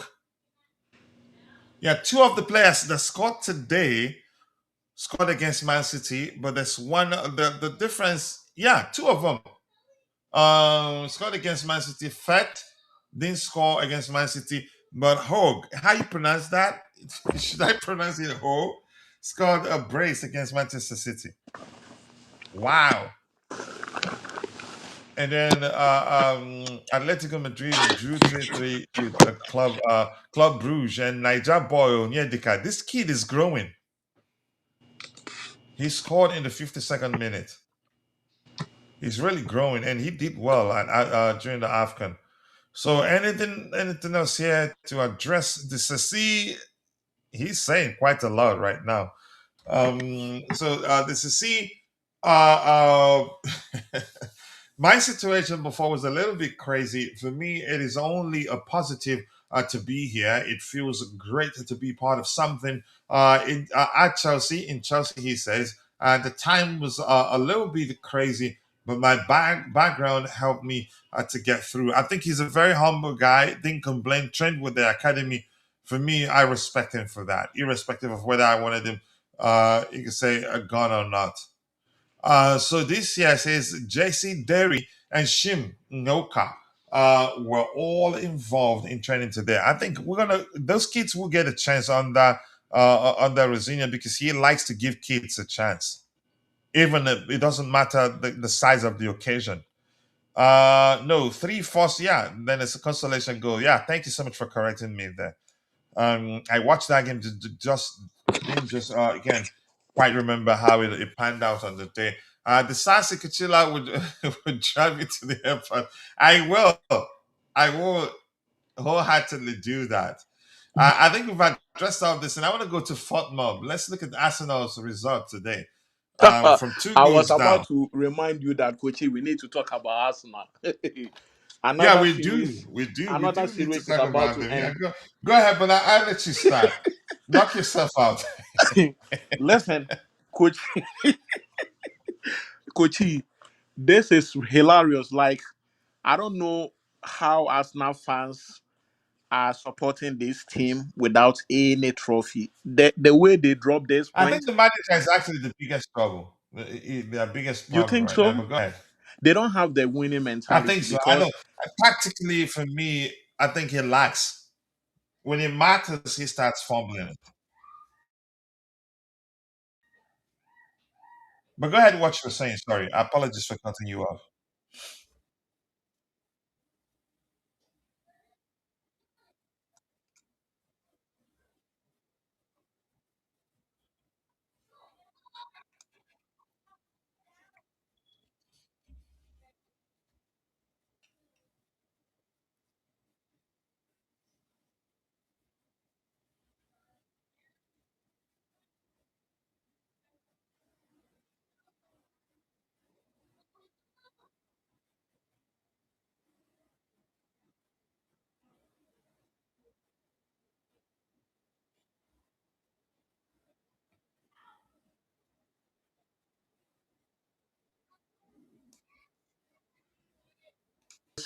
side right now in the EPL. We're able to beat Wolves. How many goals? I don't even remember whether it's four or I think something. he ended 3-1.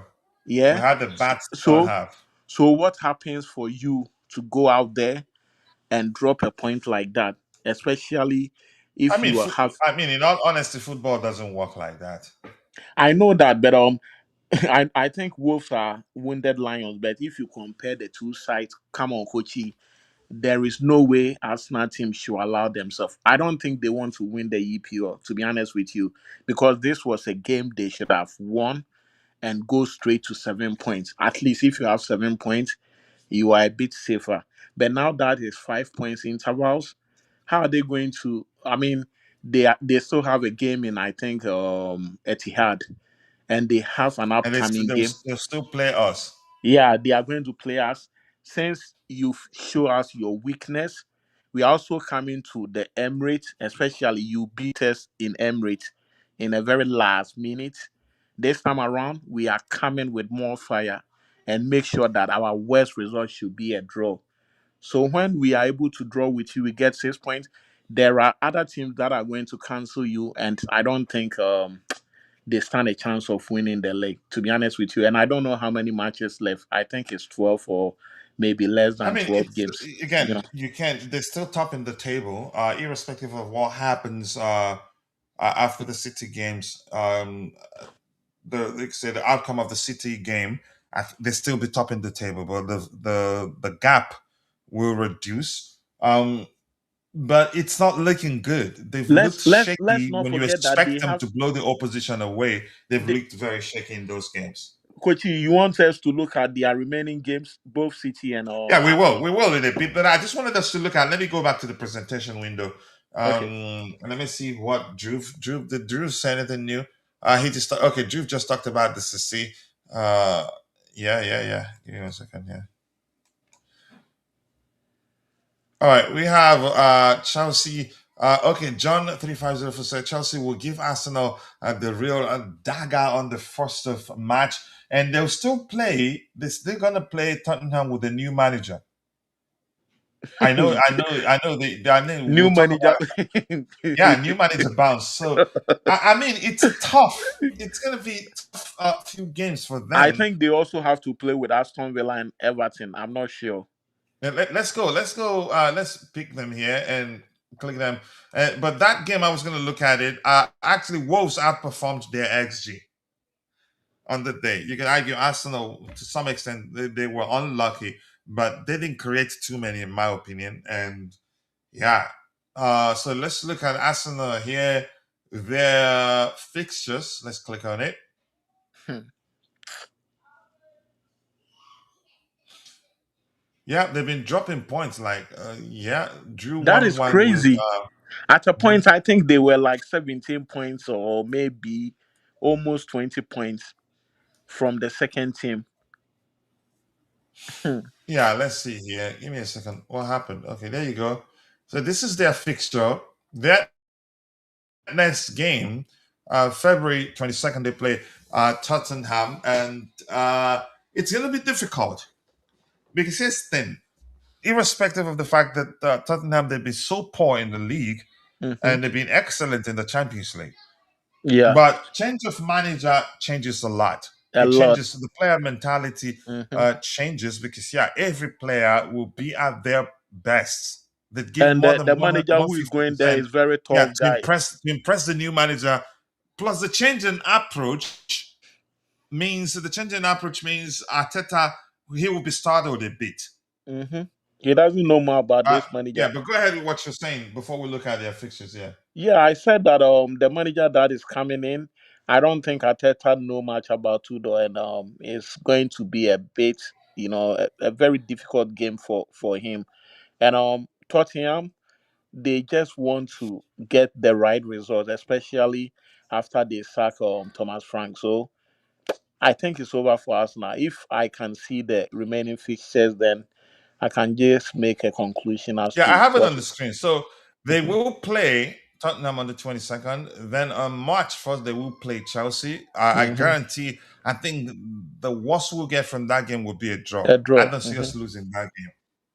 And Hmm. if they if they come in again, if going in before that game, it turns out that it's a must-win game for them. That a draw will be a poor result for them. They will most likely going to beat them Open up. because they're not going to do Mhm. that defensive nonsense on the day. Yeah. And Yeah. So after Chelsea, who else? Brighton, not an easy side Hmm. too. Exactly. Brighton is also not getting the right results. I think this is looking like not that season for them. Mm. Not that season because Brighton and then they have Everton, Mm. very pragmatic manager in David Moyes. Hmm. The, the So yeah, the point is, I don't know. Like Arsenal, I don't know whether they are cares or they are not doing the right thing, or it has to do with the manager. Honestly, at the end of this season, if Arteta is unable to win anything, it's most likely they will let him go. I don't see how they will extend his stay at the Emirates because it's been no, almost how if he many doesn't years? win anything this season, They will let him go. Not anything actually. If he doesn't win the Premier League or The the Premier League Champions or League, the Champions League. I don't think winning. I don't think winning the FA Cup would do. No, it's not going to save him I don't because think he's been any of here the for how many domestic years? trophies.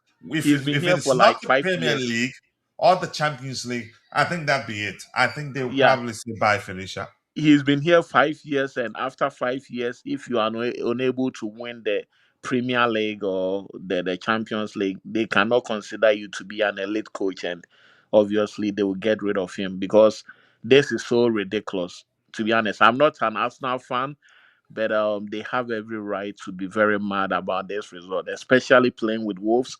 It should have been an easy game for them to go clear to the top of the table, but they decided to like bottle it, and it's rather unfortunate. I don't see how they are going to recover this. This will redefine their season, and it's unfortunate that whatever people believe about the Arsenal team, it is going to, happen one more time. They have to wait for the next season to see what will happen to their club. But as at now, I think it will be very, very difficult for them to win the league. If they are able to win the league, that means they were able to do like extra work and put in more, effort to it. But as it stands right now, it's really, really cumbersome. It's going to be very difficult for them to, win the league this season. Yeah. Really, really, really, really difficult right now. I mean, Yeah. mathematically, they're topping the table. Even if it is by 1 point, that's still a lot. They I'm could so go. They're capable disappointed of going because, on a winning run. yeah, this You should have been understand? 7 points, you know. One second, one second.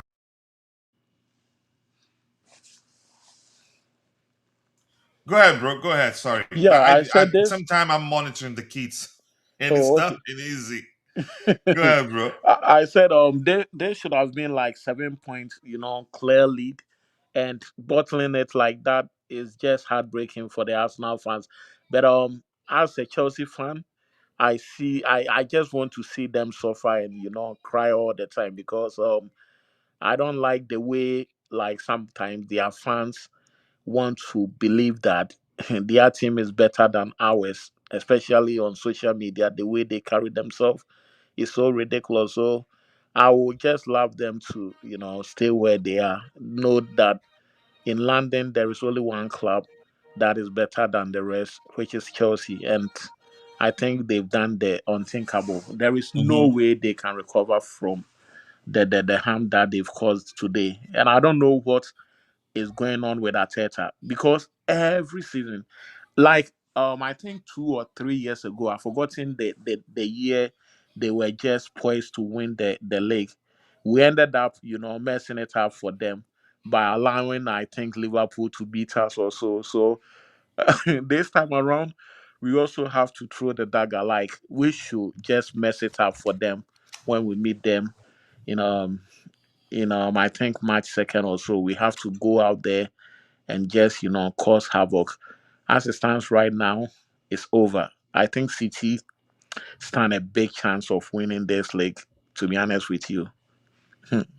Yeah. Mm. Let's see what happens here. I have my bro in the house, Briani Yahayu. A lot of AKA. Stop is when elephant fall off the tree. Yeah, I like that one. Yeah. Listen, it's crazy. I think for me, I don't think had he been, I don't think he'd stayed that long at Chelsea without winning anything. I don't think so, really.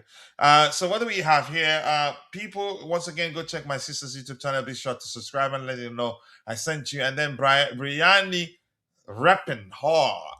X Mark, the sport, Contender FC, Jackson FC, Colt Palmer FC, Vivel FC, and then Chelsea keep the blue flag flying high. And the Arsenal few, tears.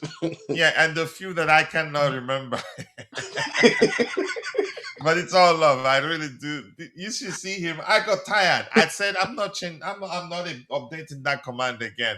Now they have to play against 5 London clubs. Exactly. And it's important to mention, yeah, a lot of London derbies, which is usually, again, very, very difficult games to win. 5 London clubs who don't like them. They're starting with one. The next one is a London club that hates them, and have a new manager. So they're playing against the team, and then a serious factor, called that serious factor or phenomenon called new manager bounce, which is a thing, a real thing. Arteta will use the light bulbs story on his players at the end of the season in beef them up for the coming season. It used to be a dog named Victory, right? Or Success. I can't quite remember. With Arsenal, it's like Netflix. Always next season. Yeah.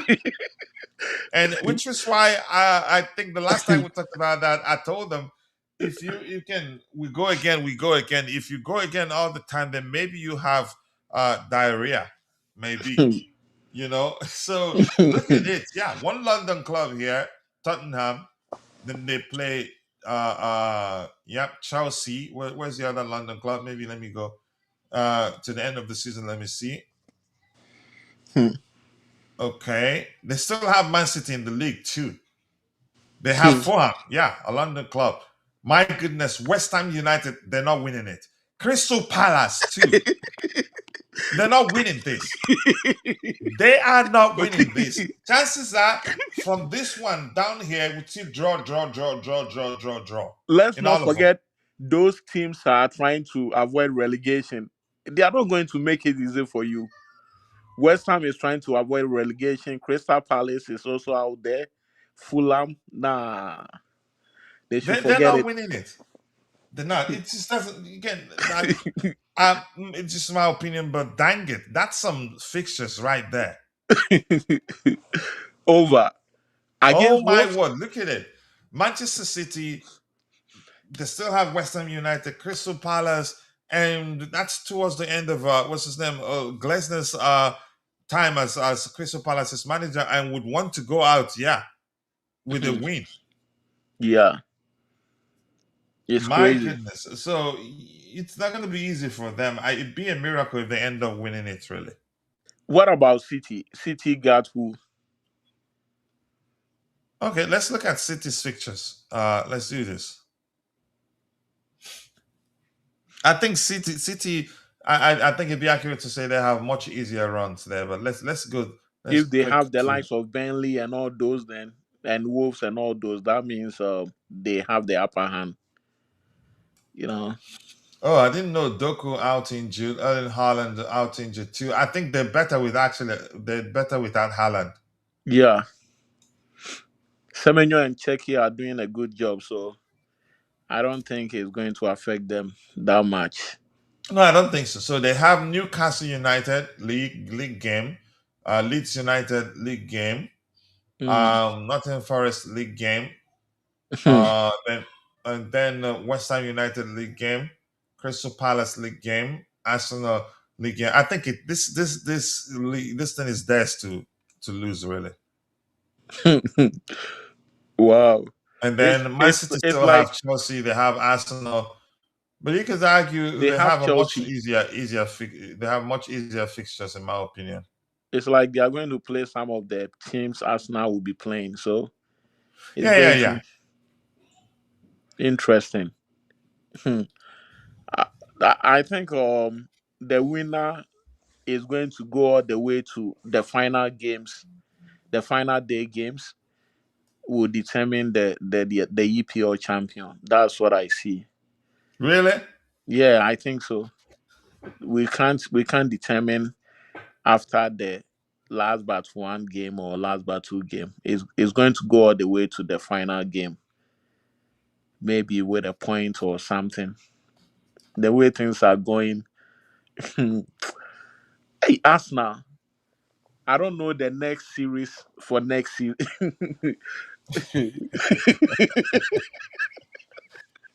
Oh my word. That's how many seasons in a row. If they don't win it this Ah, season, the banter is gonna be something special. it's serious. Like How many seasons in a row? Serial bottlers, really. I know Arteta joined Arsenal 2019 or 2020, so that is like his 6th year Six without. seasons in a row, yeah. Yeah, But the first season they weren't close to winning it. But I think how many seasons in a row did they get close to winning it? You could say they bottled it They bottled it for it's a 4 seasons in a row I don't know which right now. season. I don't know which season we screwed them up by allowing Liverpool to beat us. There was a game they needed us to they needed us to go to Anfield and get the result so that they will win. But I we mean, ended why up would we? It's not our job to win it for them. but we ended up allowing Liverpool to beat us, and Liverpool won it for the first time in a very long time. I remember that season. I think it was 2018, 2019. I don't know. So it's crazy. I pity Madueke and all the Chelsea boys who chose to go to Arsenal because we told them Arsenal is not a team where you can win anything. You know, it's rather unfortunate. Rather unfortunate indeed. All right.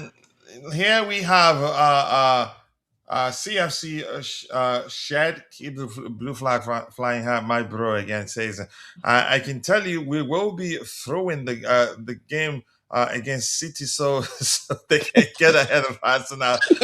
So with the London clubs fighting against City, yeah, Oh, but possibly. I mean, it's like this is funny, really. Um, I mean, it's possible. You never oh know. no, but we also But need the top four or yeah, we maybe do top need five top to for make the it to the so Champions that League. makes it So, difficult for us to like throw away the game. hmm Um, it's I think City probably it's not looking good for Arsenal. Their fixture alone doesn't look good. when they score Um, one goal today, I just turn it off. I was at work, so I just turned it off and I saw no, Arsenal is going to get the 3 points. So as we were just doing the program, I checked livescore.com and I saw 2-2 and I said, how? How did it happen? Because yeah, I was so surprised. I was very, yeah. very surprised Cafiori about the scored an result. own goal. Who scored an own goal? Cafiori scored an own goal. Own goal. Whoa. Wow. They are not And going to immediately forgive. after that, we start we start seeing online that Arsenal are looking to move him on in the summer. But you can say he's not been. He hardly ever stays fit. Actually, Yeah.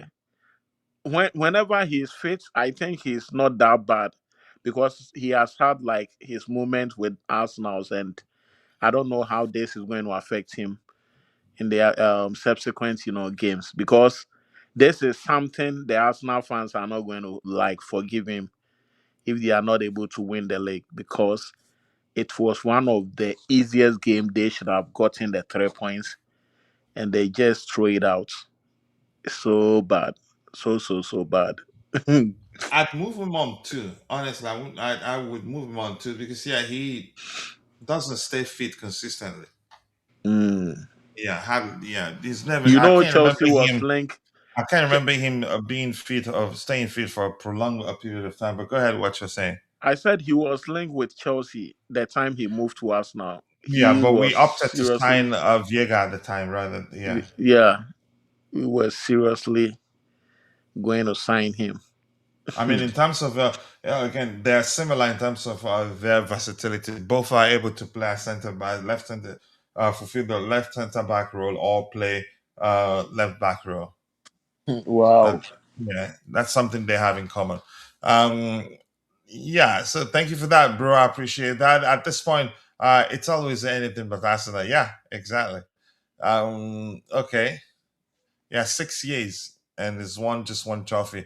I think top five for Champions League. I think I've heard that too. Yeah, all the English clubs made it through to the knockout stage. So top five gets you Champions League football. So that's good. Did you see Saka's celebration? I think, like as I said, I didn't watch that game. I watched what we call here in America. I watched numbers. I think I learned that from commercial. I watched numbers and turned on my notification to follow the game. But I need to watch it to say again to decide whether Wolves whether they deserve something from the game. But I don't want to just conclude that Arsenal because they had more shots and much higher XG that they deserve to win. No, I don't want to say that. What else do we have here? Keep dropping the likes on the stream, people. The likes do go a long way. Let's go a bit of news hunting in a bit, then we'll call it a day. I'm tired too, really. So what do we have here? Walter Maid, what did he do? And this here is Lewis Smith will referee his first Premier League game of the season in Chelsea versus Burnley this Saturday. Having acted as a fourth official in 10 fixtures this season. So yeah, he has to start real practice again in the Chelsea game. I hope he does well. Good luck to him. I don't.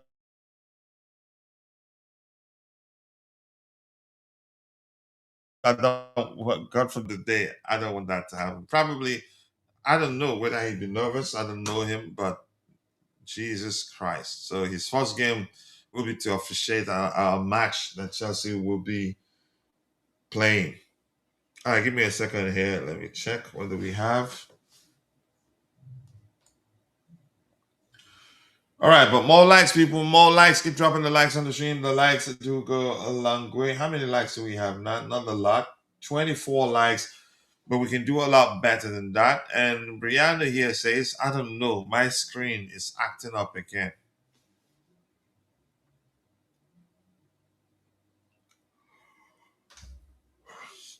Oh my God, what's the hold up? Why is my screen frozen?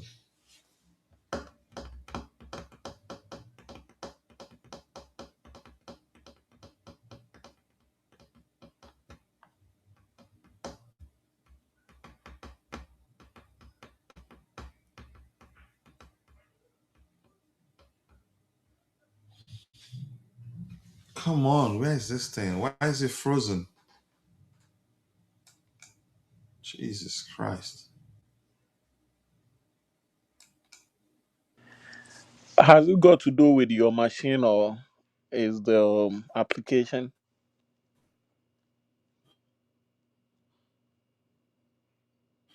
What? Ah, gosh, why is my screen frozen? I don't like this.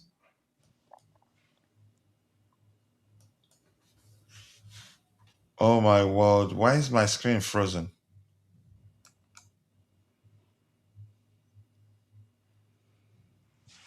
Do you have a lot like a lot of All windows right. open on your machine or?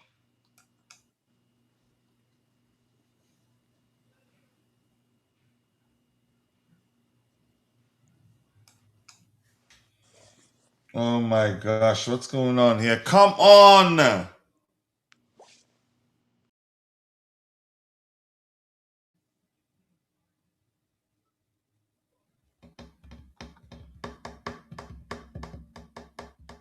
Jesus Christ, what's going on here?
Okay, my connection is back. I knew you were going to say a lot of stuff.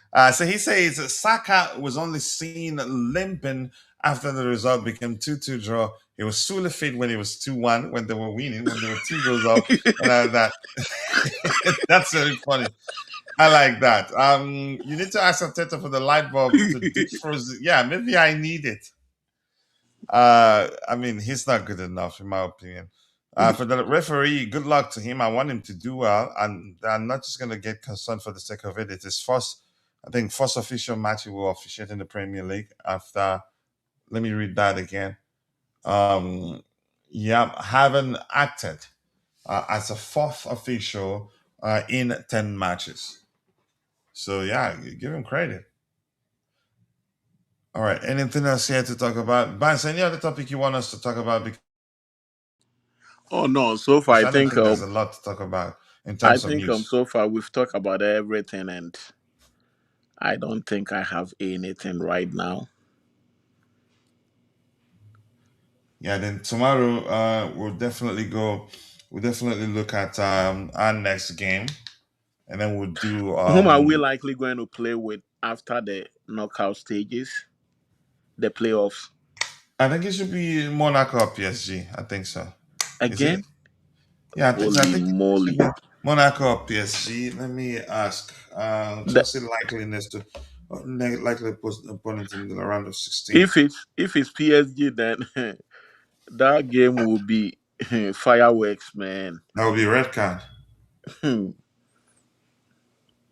Wow. Yeah, let me check.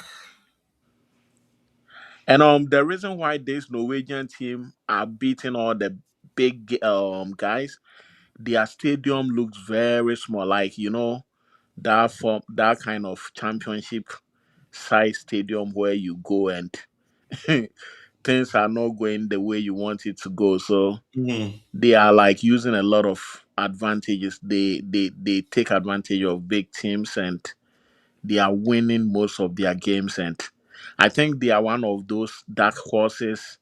Teams should be very careful, especially if you go there. There is a possibility of you like getting whooped in that area. So I'm not surprised they were able to beat Inter. You know, they are really doing some good job, and people should be very, they should Mm. watch them out.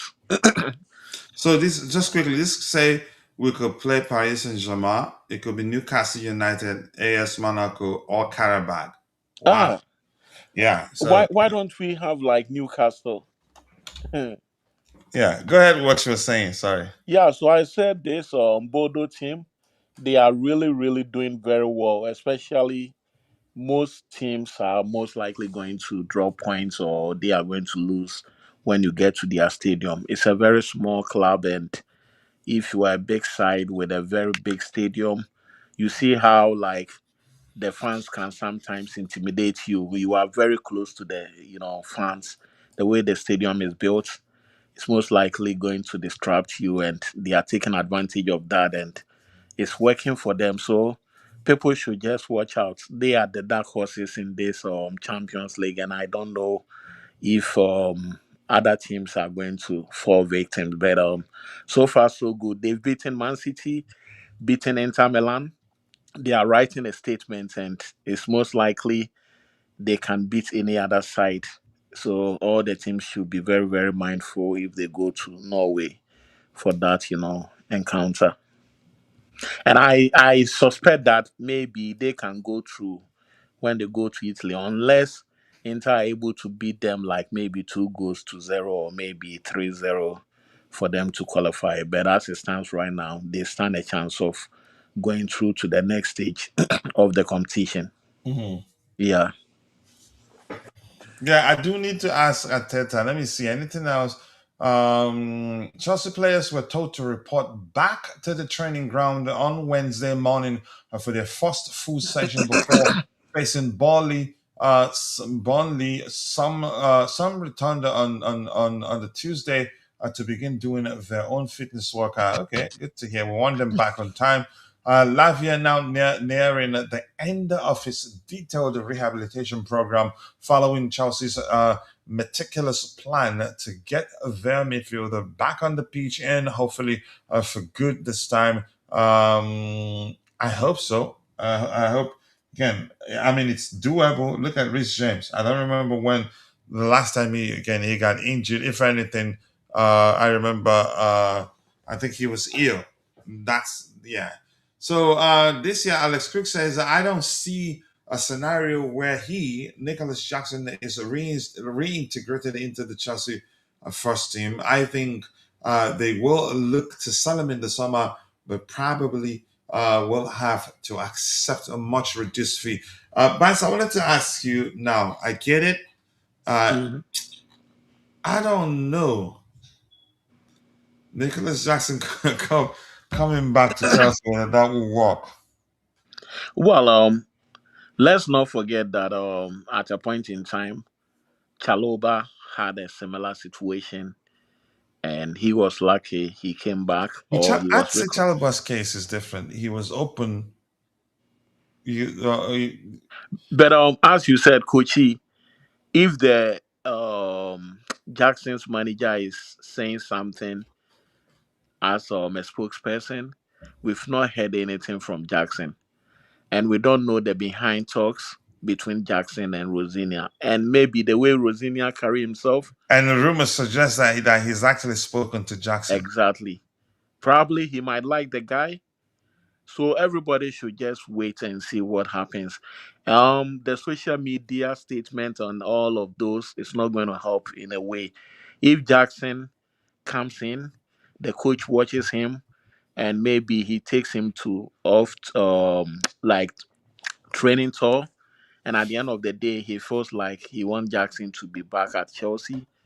I think Jackson will come with a different approach, because this time around he will make sure that he will do things he didn't do right when he was here previously. And everybody should just like exercise restraint. As we all know, Jackson is not that bad player. I know there I were wouldn't times, actually say he's bad at all. He just needs to yeah, improve on his finishing. yeah, he's somebody who is very good on the ball. He can dribble very good. The only problem he had was the way he was missing chances. Like he wasn't good with Which the is end. fixable. Yeah, so we don't know what is going to happen. Maybe after spending some few time in Bayern Munich, he has been able to improve. So let's see how it goes. And I believe if anybody will be affected, as I told you, some of these boys might end up in Coventry City, and some will even go to Strasbourg. McGuey, I don't know if he's going to have a time here. He might end up in one of those teams, or maybe Strasbourg. I mean, at least we'll move him up Yeah, and make some profits. I see I'm Dela. not too concerned about Gear's Mm. future. And honestly, I'd say now probably he doesn't have a future here. But go I ahead. think Dela will have a second chance this season, and Emega will come in, and I don't know if he's going to like get used to the English game. This is his first time in England, and let's not forget it's not going to be easy as a new player in the Premier League. There are so many tough, strikers who came here and they failed woefully. So people shouldn't think that Emega is doing so good in the league. It's going to be the same thing when it comes to the EPO. The EPO is a different, ball game, and people should just exercise patience. And at the end of the day, probably Jackson might even be more better than Emega if he choose to stay here. So let's see what goes on. I believe I'm not gonna lie. I take Jackson over Emega. First of mm, all, why Jackson is Premier League experience, experience. Yep. scored goals, did break a few records. I think he even broke Drogba's record in terms of Yep. how many goals he was He able scored to goals. I think more than score. 15 or He so. was How many goals he was able to score at a certain period. So for me, I'd still take him over Emega. And I'm not saying Hmm. Emega is a bad player, but I think everything comes down to what the manager wants. And if in Hmm. fact that one of the main reasons why he opted to leave was because he had a falling out with Enzo Maresca, Mm. I'm all open to it, but it's not up to me. And I Yeah. still say probably not gonna happen. But go ahead. Yeah. So I think there should be some positive things coming out of his coming back, and people should just relax and leave everything to the owners and also the manager. If the manager says, "Well, I like Jackson from what I've seen, and he's going to stay here," we should just embrace it and make sure that he rediscover his form and everything, and do something for our football club. I think it's a good thing, and everybody should just relax about the situation.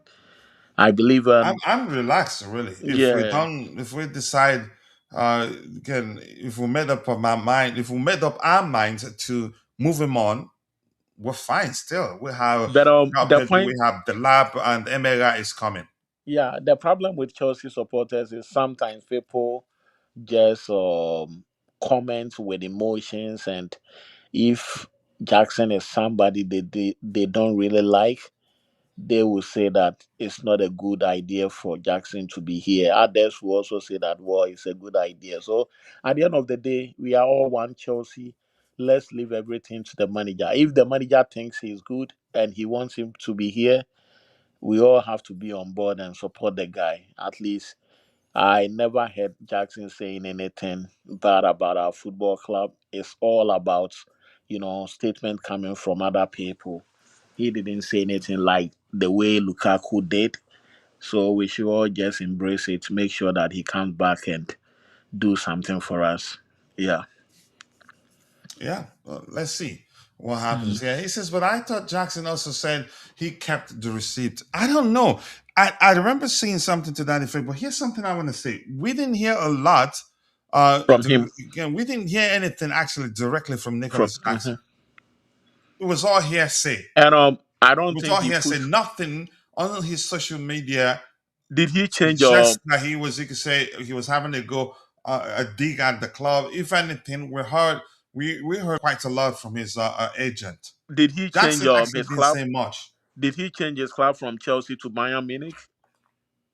Sorry? Did he change his club on social media? I didn't check, but probably did. I think he has every right to, because he's still on loan there, even though, yeah, they've made up their mind they're not going to buy him. So Yeah. uh, yeah, I just want to say, yeah, he didn't say much. Yeah. Bayern did say stuff that suggests, they did say stuff that, yeah, that was clearly was, you could say, um, driven by what he told them. That's You how I know, see it. you know when he was moving to Bayern, there was a point where they nearly didn't, accepted the loan deal, and the guy was very frustrated.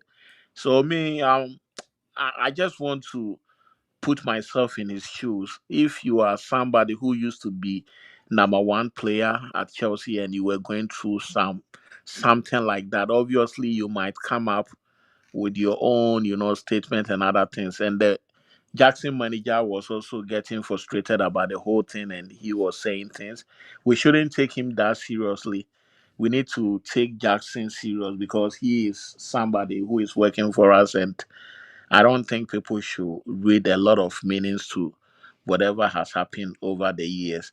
Because right now, people have people have compared both Jackson and Delap, and if you go to social media and other places, you will see a lot of comments about the two players. So I still think that a lot of the Chelsea supporters believe that at least Jackson is better than Delap at this point. But let's give them, I'm not gonna start comparing. yeah, let's give the two players the opportunity. Maybe Delap is going to improve, and maybe Jackson has also corrected some of the mistakes he used to do when he was here before. So at the end of the day, um, let's see what they can bring on board and let's move on. You know. Yeah. Yeah, Mm. I agree with you here. Let me see. What do we have? But I thought Jackson also said, I think we've addressed that one. Says he's not a striker. Yeah, he was, but I think he plays as a striker now. I haven't watched him play for Bayern. Again, I did he play left wing for them or as a traditional nine? I don't know, but they signed him as a nine anyway. But let's see, what else do we have here? Bayern, and big up to you saying hello to everybody. Did I say hello to the some person? Or did I miss it? Where is it? Okay, but keep dropping the likes on the stream, people. The likes do go a long way. JJ, thank you for finding the time to join the conversation. I appreciate you. So my bro here says, so it's like Jackson cut us out crying to Bayern. Then Bayern was like, nah, bro, we don't want you. Jackson is like Saudi bound. We won the Club World Cup without Nicholas Jackson, so all good. I think, yeah, that's an important um, thing to note right there. But yeah, I think I was Jackson not part of the of the final money. game? I think he was here for the final game in the Club World Cup. Did he even? I don't think he played. I think he He, played in he the didn't semi-final or so. No, his last game was, I think, the semi-final game. But oh no, I think Jackson played. I was at the He played stadium. what? The final Club World Cup. I think he was there. He played No, he some didn't few. play. He didn't. No, let me check. He didn't play for Chelsea I in the think. Club World Cup. I think I think he played in one of the in the knockout stages, but not the final. I no. don't. He was even there at the semi-finals, if I'm not mistaken, because there was a game he was supposed to give a ball to Cole Palmer, and he messed it up, and Palmer was furious. I think Jackson was. It was Madueke who left before the tournament ended, but Jackson was there throughout because I remember he was in Philly again. Yeah, I can't find it. I was gonna check. But I see you disconnected, but you're back again. Yeah, your connection is not stable. And let's see what Brianna has to say here. He says, and the RSDs need the money from Jackson's potential sale to buy 65 million jacket in the summer. I don't think we're going for jacket again. You forget Liverpool signed them, or you're arguing what happened at the time. Okay, yeah, it now makes sense. I think we've come to the natural end of the show. I don't think there's anything else that yeah. Maybe you read one more stuff from Matt Law, who says that João Pedro has scored 10 and got 4 Premier League assists. That's better than a Kitike's 10 goal and 2 assists. The Kitike was 80 million pounds. Is it 80 million pounds or euros? João Pedro was 60 million. I don't think anyone would say that a Kitike hasn't been a good signing for Liverpool, but yeah, exactly. That's as clear as night and day, in my opinion. But that's why I think we should end it here. I'm tired, and we just need to take a break. We'll still stream tomorrow. Yeah, match preview and all that. I don't know, Bas, anything else you want to talk about? Oh no, Coachy, that would be all, and big ups to All right. everyone who was listening to All right, us. big up to you too. I So, appreciate you. Thank you so much. no problem. I want to say thank you to John3504 for joining us. Thank you to Mod Manor for doing a good job. Thank you to my bro, CFC Shed. CFC Shed. Keep the blue flag flying high. Who else was here? JJ Love Sita. Is that or Sita? Is that how you pronounce that? Thank you for joining the conversation. Who else was here? And if I miss your name, apologies. See you guys next time. God bless us all and cheers.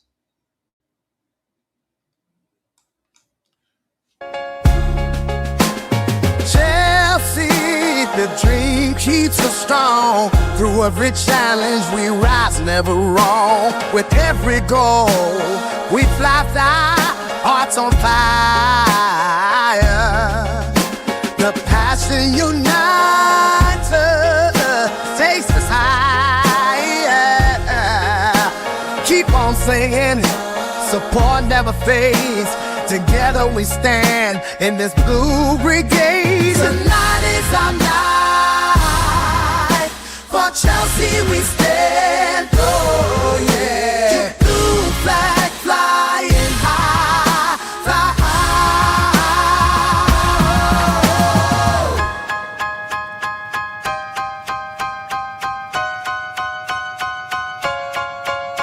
From Stamford Bridge, the pride that we share. Each kickoff, each moment, it feels so rare.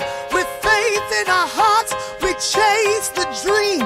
Through every match day, we're part of the team. The love for our club is a powerful thing. Together we shout, let the victory ring. Tonight is our night. For Chelsea we stand. Oh yeah. The blue flag flying high, fly high. We're unstoppable. Hear the roar in blue we trust. Forevermore. Together we sing, hand in hand. For Chelsea we stand. Oh yeah. Blue flag flying high, fly high. We're unstoppable. Hear the roar in blue we trust. Forevermore. Together we sing, hand in hand. For Chelsea we stand. Oh yeah. Blue flag flying high, fly high. Chelsea forever will stand. Tonight is our night. For Chelsea we stand. Oh yeah. Blue flag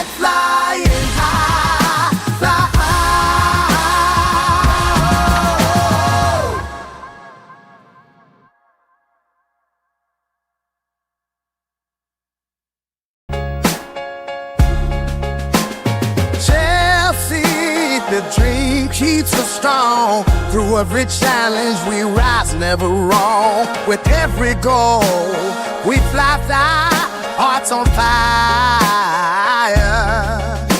The passion unites us, takes us higher. Keep on singing, support never fades. Together we stand in this blue brigade. Tonight is our night. For Chelsea we stand. Oh yeah. Keep blue flag flying high, fly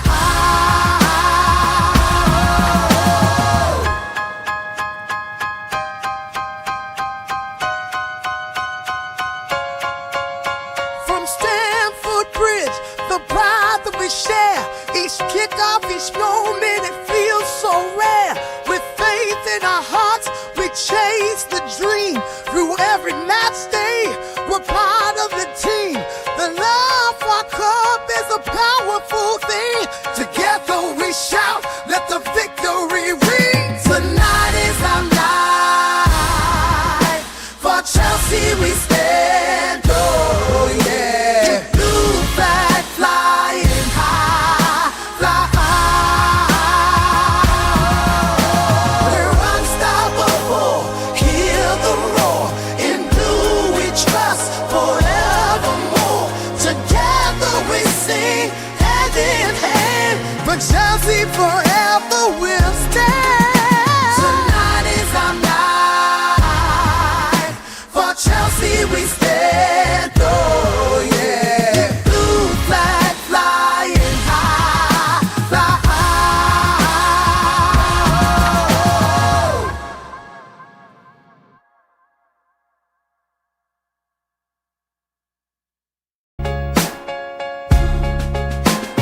Chelsea, the dream keeps us strong. Through every challenge we rise, never wrong. With every goal we fly, hearts on fire.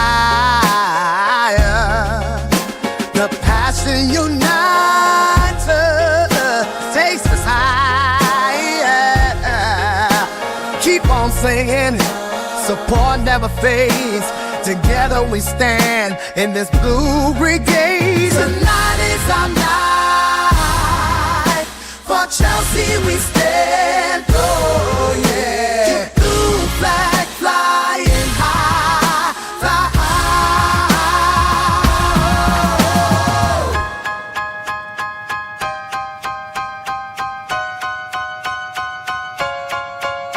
From Stamford Bridge, the pride that we share. Each kickoff, each moment, it feels so rare. With faith in our hearts, we chase the dream. Through every match day, we're part of the team. The love for our club is a powerful thing. Together we shout, let the victory ring. Tonight is our night. For Chelsea we stand. Oh yeah. Blue flag flying high, fly high. We're unstoppable. Hear the roar. In blue we trust forevermore. Together we sing hand in hand. For Chelsea forever we'll stand. Tonight is our night. For Chelsea we stand. Oh yeah. Blue flag flying high, fly high.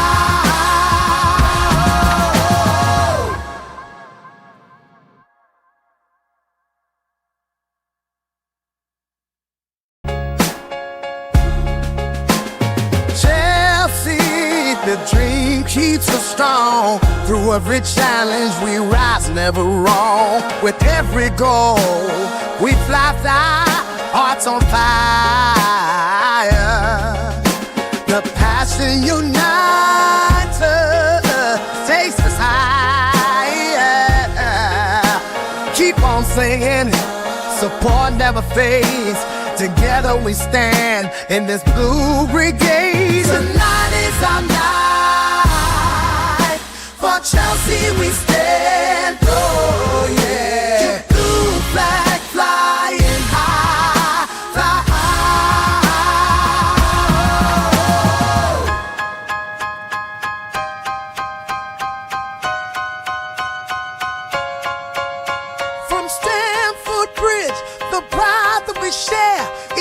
off each moment, it feels so rare. With faith in our hearts, we chase the dream. Through every match day, we're part of the team. The love for our club is a powerful thing. Together we shout, let the victory ring. Tonight is our night. For Chelsea we stand, oh yeah. Blue flag flying high, fly high. We're unstoppable, hear the roar.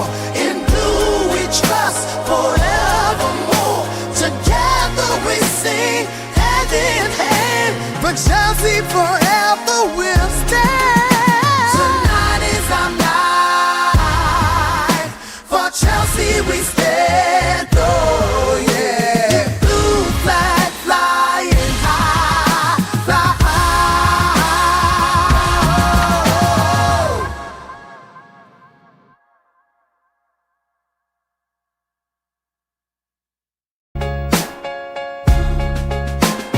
Chelsea, the dream keeps us strong. Through every challenge we rise, never wrong. With every goal we fly, hearts on fire. The passion unites us, takes us higher. Keep on singing, support never fades. Together we stand in this blue brigade. Tonight is our night. For Chelsea we stand, oh yeah. Blue flag flying high, fly high.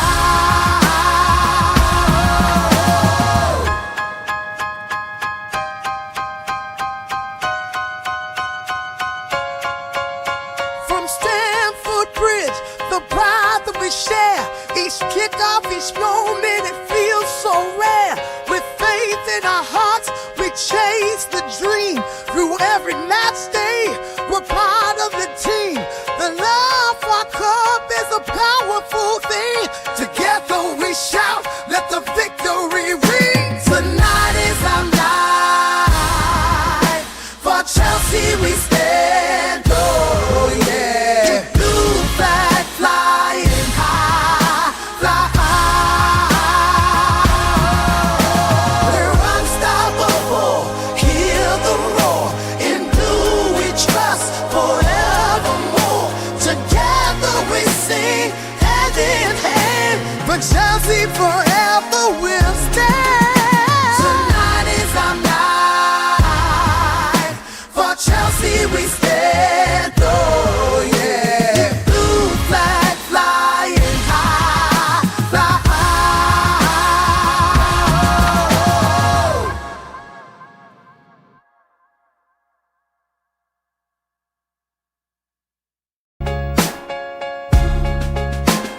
Chelsea, the dream keeps us strong. Through every challenge we rise, never wrong. With every goal we fly, hearts on fire.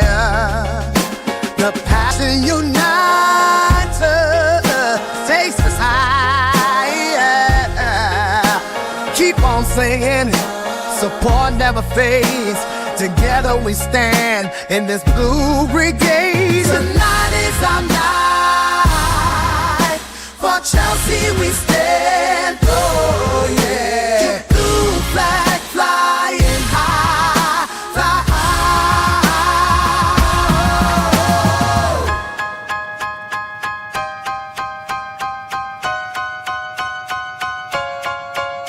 From Stamford Bridge, the pride that we share. Each kickoff, each moment, it feels so rare. With faith in our hearts, we chase the dream. Through every match day, we're part of the team. The love for our club is a powerful thing. Together we shout, let the victory ring. Tonight is our night. For Chelsea we stand, oh yeah. Blue flag flying high, fly high. We're unstoppable, hear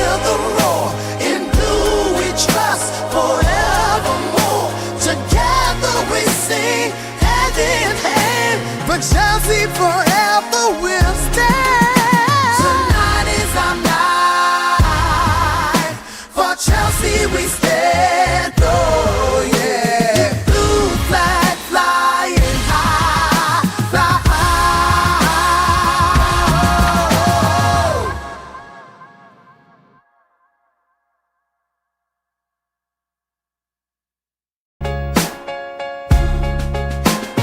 Chelsea, the dream keeps us strong. Through every challenge we rise, never wrong. With every goal we fly, hearts on fire.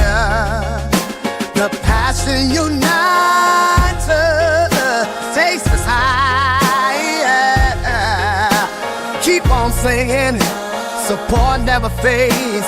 Together we stand in this blue brigade. Tonight is our night. For Chelsea we stand. Oh yeah. Blue flag flying high, fly high.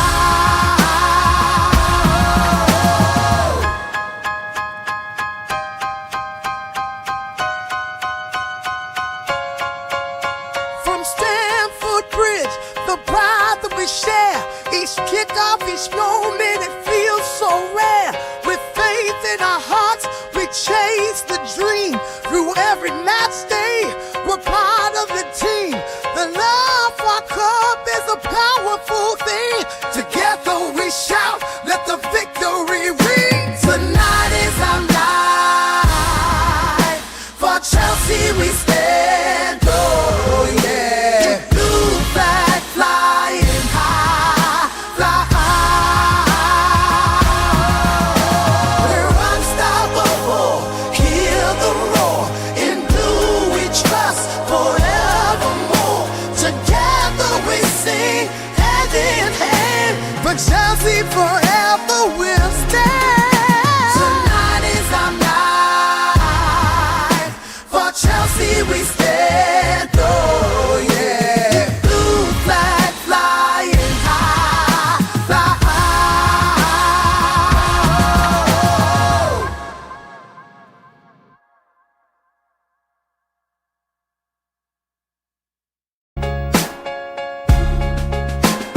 Chelsea, the dream keeps us strong. Through every challenge we rise, never wrong. With every goal we fly, hearts on fire. The passion unites us, takes us higher. Keep on singing, support never fades. Together we stand in this blue brigade. Tonight is our night. For Chelsea we stand. Oh yeah. Blue flag flying high, fly high.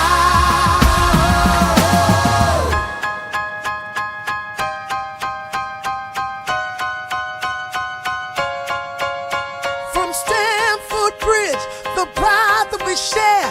Each kickoff, each moment, it feels so rare. With faith in our hearts, we chase the dream. Through every match day, we're part of the team. The love for our club is a powerful thing. Together we shout, let the victory ring. Tonight is our night. For Chelsea we stand. Oh yeah. Blue flag flying high, fly high. We're unstoppable, hear the roar. In blue we trust forevermore. Together we sing hand in hand. But Chelsea forever will stand. Tonight is our night. For Chelsea we stand. Oh yeah. Blue flag flying high, fly high.